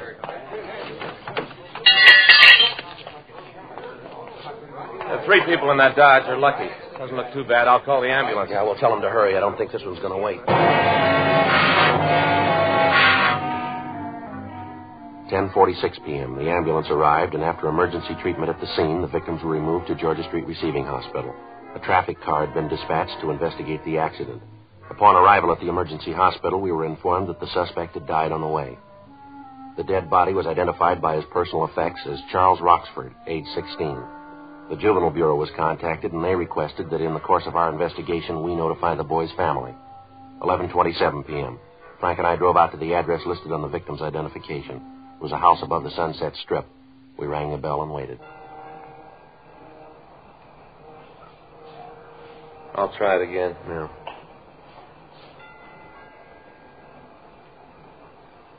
Somebody's coming. Mm-hmm. Yes? Mrs. Roxford? That's right. What is it? Police officers, ma'am. We'd like to talk to you. Police? Well, come in. I don't know what you want with us, but come in. Thank you. Come into the living room. Thank you very much. Now, sit down. What is it? There's been an accident, Mrs. Roxford. An accident? Yes, ma'am. Pretty bad one. What's this got to do with me? Well, you see, ma'am, your boy was... Joe? Well, we're sorry to have to tell you this, ma'am, but your boy was in an accident tonight. Charles? Yes, ma'am. You said it was a bad accident. Yes, ma'am, we did. How bad? How bad? Your son's dead, ma'am. Charles? Charles Roxford? Oh, you're sure you have the right house? Yes, ma'am. We're sorry, Miss Roxford. Oh. Charles, he was only a baby. Just a baby. Oh, you're sure there's no mistake? You're sure? Afraid not, ma'am. How did it happen? Well, it was an automobile accident, ma'am. In an automobile? Yes, ma'am. Your boy was driving a car. Oh, but Charlie doesn't have a car. He doesn't drive. Your boy was driving a stolen car, Mrs. Roxford. What? Your son had a stolen car, ma'am. He was trying to get away. Well, that's not true. Afraid it is, ma'am. No. You're lying to me. Charles wouldn't do a thing like that. Afraid that's the way it is, ma'am. Oh, that's terrible. I can't believe that Charlie'd do something like that. I thought I knew him. I didn't think he'd do anything like that. Well, did you see it? The accident. Were you there? Yes, ma'am, we were. How did it happen? Well, he'd stolen the car, ma'am. He tried to escape. He ran the car out into a crowded street. One of the cars in the traffic didn't have time to stop. Your boy ran right into it. Wasn't there something you could do to stop him? Well, we tried, ma'am. We yelled at him. He almost ran us down. You know where your boy was tonight, Mrs. Roxford? No. No, he had dinner and then said he was going out. I thought he was going to a show or something. Mm-hmm. No, I didn't know where he was going. Did he leave the house alone? Yes. Left right after dinner, about 8. Said he'd be back later. Said he'd see me later. That he left. Is there anything we can get for you, Mrs. Roxford? No, nothing. Where's your husband, ma'am? I guess he's at his office. He sells insurance. Said he had to meet a client tonight. I don't know what he's going to do when he hears about this. Going to hit him awfully hard. Awfully hard. Yes, ma'am. He and the boy were very close. I don't know what he's going to do when he hears about it. Did the boy give you any idea during dinner as to what he was going to do after he left? No, he didn't. I didn't talk much to him. Ma'am? You see, I wasn't here. I was out most of the afternoon. I didn't get home until just before he left. He just finished dinner and then he left. I see, ma'am. I was at the bridge club. I always go on Tuesdays. Oh, if I'd only known what was going to happen. Am I going to see him? Well, we want either you or your husband to identify him, ma'am. Charlie, he's dead. Just a baby, just a little boy. You were there. You could have done something. You're police officers. Isn't that your job? Beg your pardon? Well, isn't it your job to help people, to do something when they're in trouble? Well, yes, ma'am, I suppose it is, but it was a little late for that, wasn't it? What does that mean? Well, he was 16 when we met him, Miss Roxby. What's that got to do with it? Somebody should have tried a long time ago.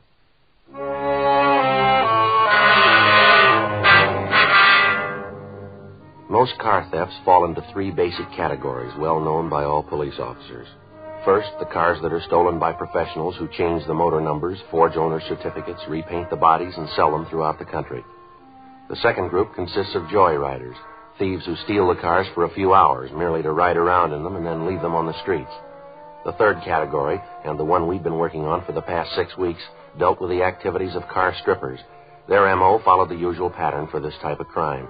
The car would be stolen and then driven to some lonely part of the city. There, all usable accessories would be removed. Radios, tires, air horns, side mirrors, anything that could be resold would be taken. In certain cases, the articles would be stolen while the car remained parked where the owner had left it. We found that the gang had become so proficient that they could break into a car and remove the radio as well as other accessories in under 10 minutes. Avenues of sale for the stolen merchandise had been checked. Known dealers in stolen property had been questioned.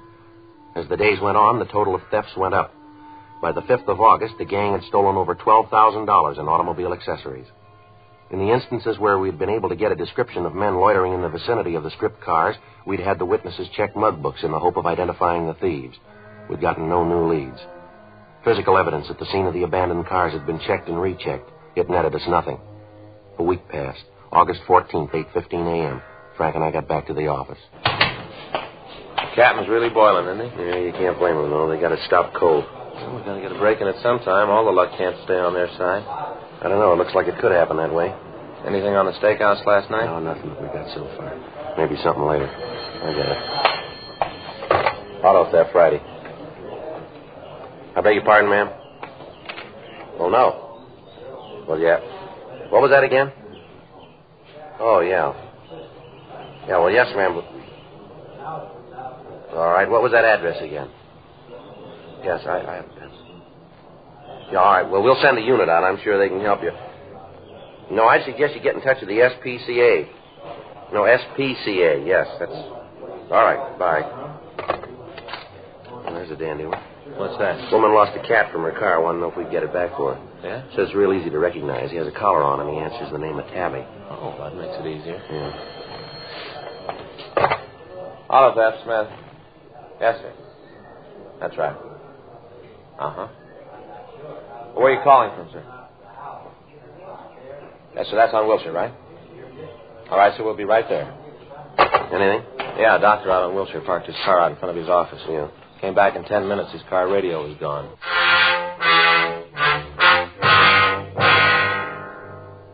8:56 a.m. Frank and I got to the doctor's office. It was in a large medical building out on Wilshire Boulevard. We went up to the second floor and talked to the man who placed the call, a Dr. Alex Halsey. He told us that he'd stopped at his office on the way to a hospital call. He parked his car immediately in front of the building. When he returned 10 minutes later, he found that the radio had been stolen. From his office, we called the crime lab and latent fingerprints detail. Crews of men were sent from both divisions. They went over the car for possible physical evidence. Frank and I, along with Dr. Halsey, went down to the street. We talked to him while the officers worked. Darndest thing I ever saw. I tell you, I wasn't in the building more than 10 minutes. 10 minutes outside. Yes, sir. Came back, and I could see right away that the door had been opened. Uh-huh. First, I thought maybe I'd left it open. Then when I got in the car, I knew right away. As soon as I saw the radio was gone. Yes, sir. Did you notice anyone loitering around your car when you parked it? Anybody suspicious, maybe? No, I didn't. Of course, I might not have noticed anyone. Had my mind on Julie. Julie? Yes, I'm operating on her this afternoon. Poor little kid has an intestinal disorder. Only 3 months old. Gee, that's too bad. Yes, she'll be fine, though. Of course, the parents are worried. They always are. Can't convince them there's nothing to worry about. Yes, sir. Then you didn't notice anyone, huh? No, like I said, I didn't. You sure you locked your car, sir, when you left it? Oh, yes, I'm sure about that. Always make it a practice to lock it when I leave it. Lots of times I leave instruments in it. Always have to be careful about the instruments. Oh, yes, sir, I always lock it. How about the windows? What? The windows. Did you roll them all the way up? Roll them up. Well, now, once in a while I don't. Try to think of that. I'm not sure about this morning. No, come to think of it, I guess I didn't close them this morning. Such a wonderful day. Yes, sir. Well, that's probably how they got into your car. You happen to have the serial number of the radio, Dr. Halsey? No, I don't think I have. Might be on the papers. I just got the car a couple of months ago. Might be on the papers. I can check them for you. All right, sir. That'll help. I'll have my secretary look them up for you right away. Anyone else drive the car, Dr. Halsey? Oh, no, sir. Don't believe in that. I'm the only one. Been the only one to drive it. Don't believe in lending the car to somebody else. Never have believed in it. Mm-hmm. Joe? Excuse me a minute, Dr. Halsey. Surely. Yeah, Leonard. Got a couple of clean prints on the dashboard. Might belong to the thief. Yeah. I'd like to check the doctor. It might be his. Okay. Wait a minute. I'll get the kit. I know. Hey, Dr. Halsey. Yes, Sergeant. Okay. This is Sergeant Tankersley of the fingerprint department. He'd like to check your prints. How do you do, sir? All right, Doctor. Wonder if I could look at your fingers, please. Surely. Can you tell just from looking at them what you want to know? No, sir, but you see, the prints we found are whorl. If your prints were loops, there'd be no reason to take them. Oh, yes. I see. How about it, Len? Better roll them up for comparison. We're going to take the prints, Doctor, if you have no objection. Oh, no, of course not. Glad to help. All right, sir. You want to step over here? We can take them in the officer's car. Yes, glad to. Here, I'll get the door. Here, I'll get the pad. Now, Doctor, if you let me have your hand. Surely, here. No, sir, if you let me do it, it'd be a little easier. Oh, yes. Just trying to help. I will put them on the card. Never knew my fingers were so big. It does that we're taking the print of the whole tip of the finger, sir. Makes it look that way. Oh, I see. Uh-huh. All right, Doctor, you can get the ink off with this, I think. Here, I'll pour a little on this cloth. Here you go. Yes, thank you. What do you think, Leonard? I'll check them now. Sure be a break if they were the thieves. Well, there must be. Couldn't be anyone else's. Well, how about your family, Doctor? Possible the prints could be theirs, maybe? Oh, no chance. Jenny, that's my wife. She has her own car. Kids always use that one. Like I said, I'm the only one who uses this. Uh-huh. How about it, man? Make them? Yeah. They belong to the doctor. 10:02 a.m. The crime lab crew gathered what physical evidence they could find and returned to check over their findings. Frank and I took a report from Dr. Halsey, and then we talked to his secretary. She was unable to find the ownership papers on the car. We drove over to the dealer who had sold him the car and got the serial number of the stolen radio. We notified pawn shop detail and gave them the information. For the next 3 weeks, stakeouts on the parking lots in the central area continued. Arrests were made, but the thieves apparently had no connection with the gang we were after. They kept hitting, but the speed with which they operated made apprehending them difficult. On Friday, September 5th, we got a call that a stolen car had been recovered out in Topanga Canyon. We drove out to check on it. The tires, radio, horns, heater, spotlights, fog lights, and the side view mirrors had been taken. The seat covers had been removed, and the hubcaps were missing. Again, there was no physical evidence that gave us a lead to the thieves. That night at 10:52 p.m., Frank and I checked back into the office. Another long day. Yeah, kind of tired myself. Kind of hate to call Fay. Why's that? Oh, this morning when I left, I told her I'd be home for dinner, sure. Well, didn't you call her? No, I forgot all about it. She's really going to be sore. Yeah, well, she'll get over it. I don't know, Joe. It's going to be a couple of days of quiet around the house, I think. Why, just because you missed a meal? No, it ain't that. She had tamale pie for dinner. Boy, she sure makes it good, too. A lot of cheese, you know? Yeah, well, she can warm it up for you when you get home. Here, go ahead. All right. You want to sign us out? I'll check the book. Yeah, I'll get it.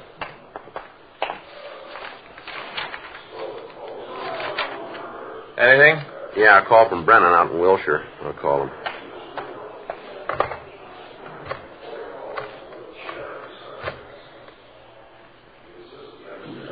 Hello, Brennan around?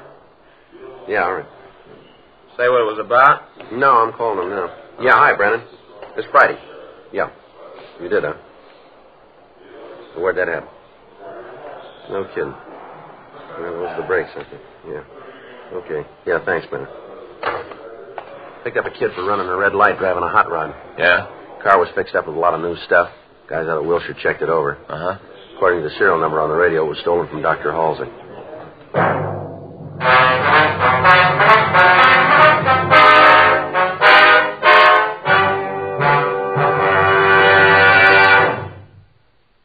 You are listening to Dragnet, the authentic story of your police force in action. In 1952, American smokers bought more Chesterfields than ever before in the history of the industry. Today, sales are still going up. Smokers everywhere are changing to Chesterfield. Chesterfield, the first and only cigarette to give you premium quality in both regular and king size.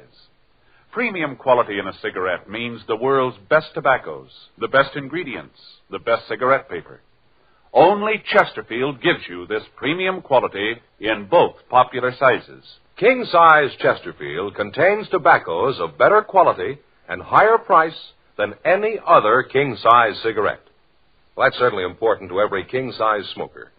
Of course, it's the same fine tobacco as in regular Chesterfield.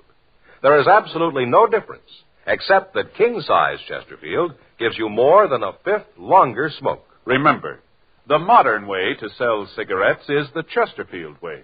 Premium quality, both regular and king size. Chesterfield is much milder. Chesterfield is best for you.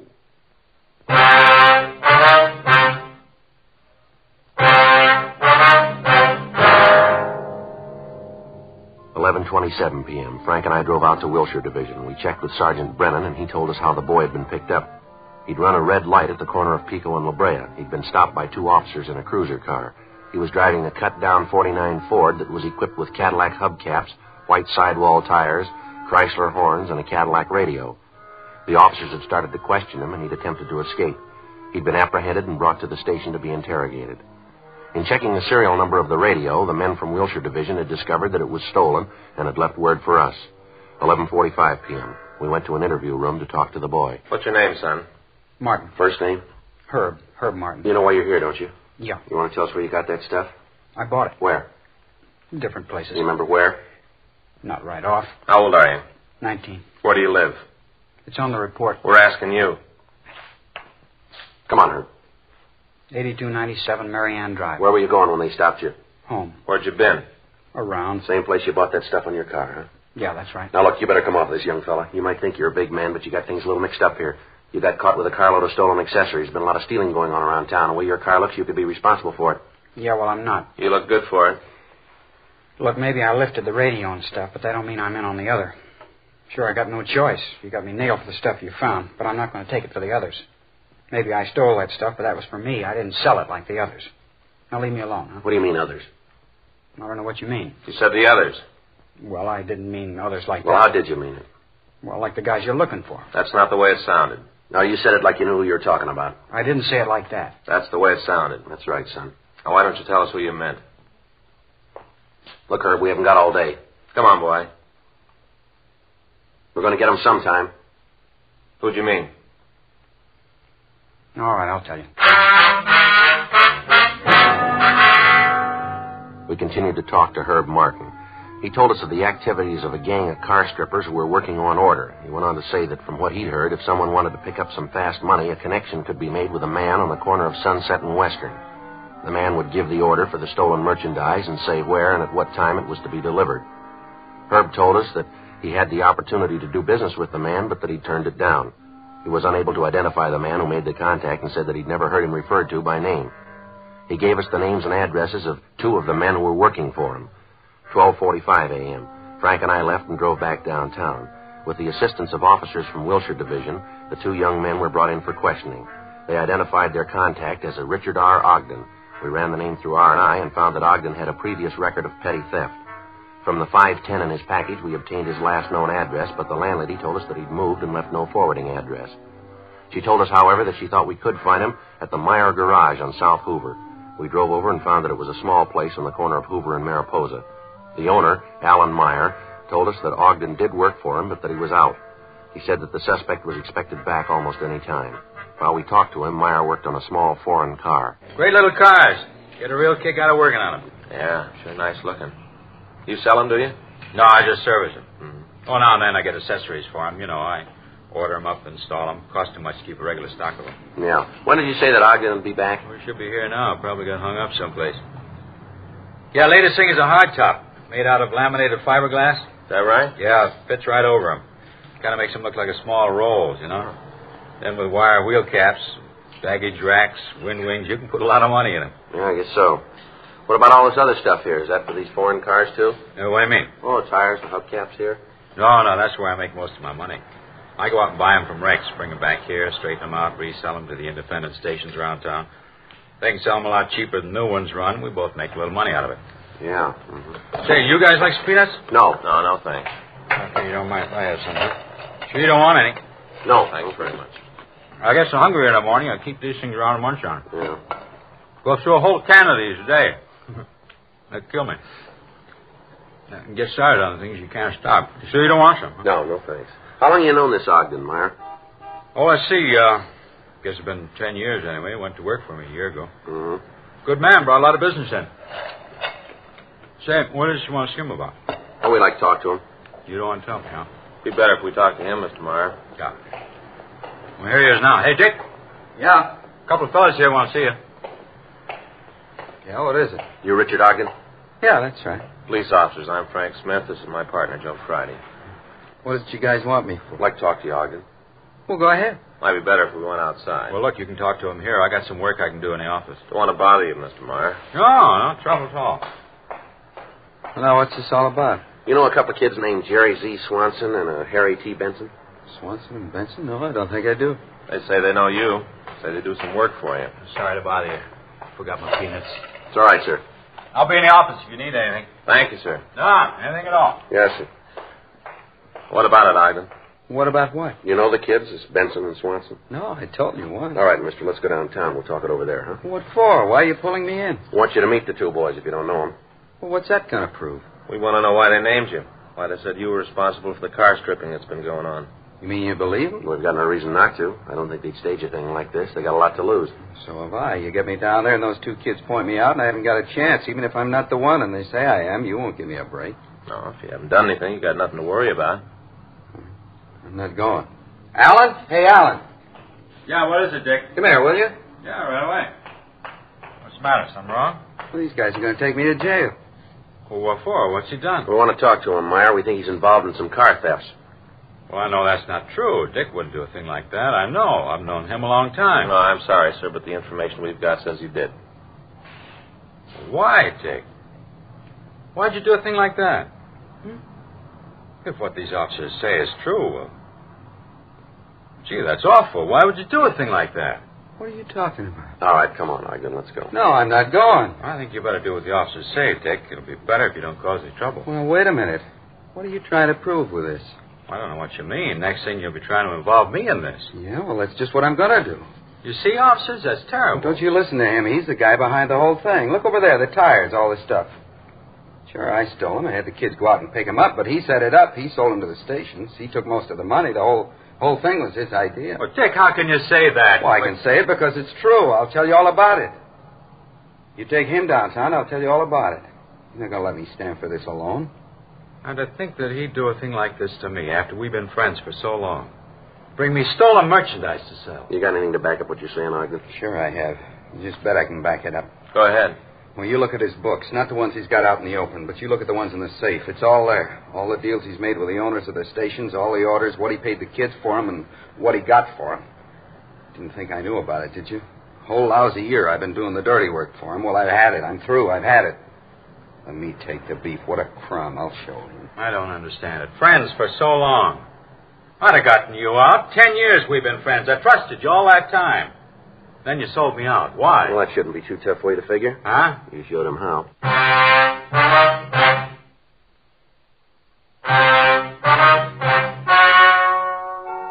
The story you have just heard was true. The names were changed to protect the innocent. On January 21st, trial was held in Department 87, Superior Court of the State of California, in and for the County of Los Angeles. In a moment, the results of that trial. Now, here is our star, Jack Webb. Thank you, George Fenneman. Remember, only Chesterfield gives you this scientific evidence on the effects of smoking. After 10 full months, the group examined showed no adverse effects on the nose, throat, and sinuses from smoking Chesterfield. Now, speaking personally as a Chesterfield smoker, I know they're best for me. Either way you like them, you'll find Chesterfield is best for you.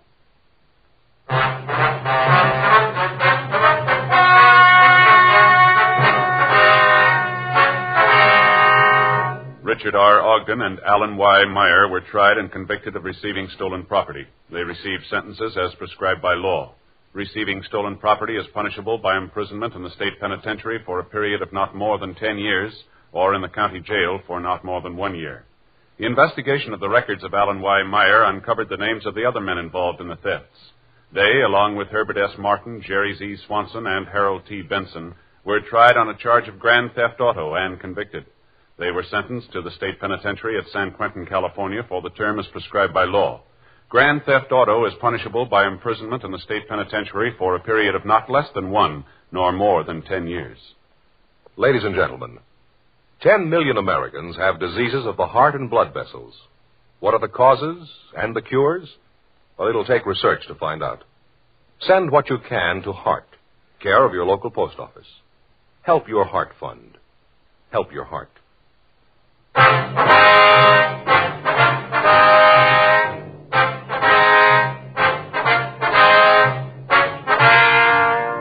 have just heard Dragnet, a series of authentic cases from official files.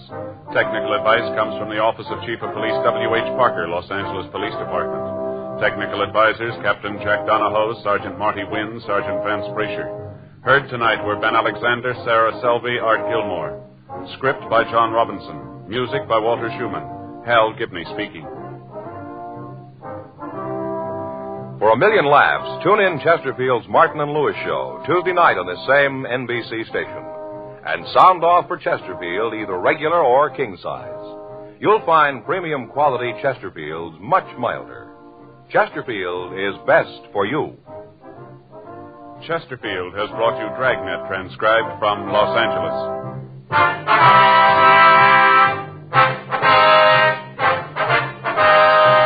Tonight, it's Adventure with Barry Craig, confidential investigator on NBC.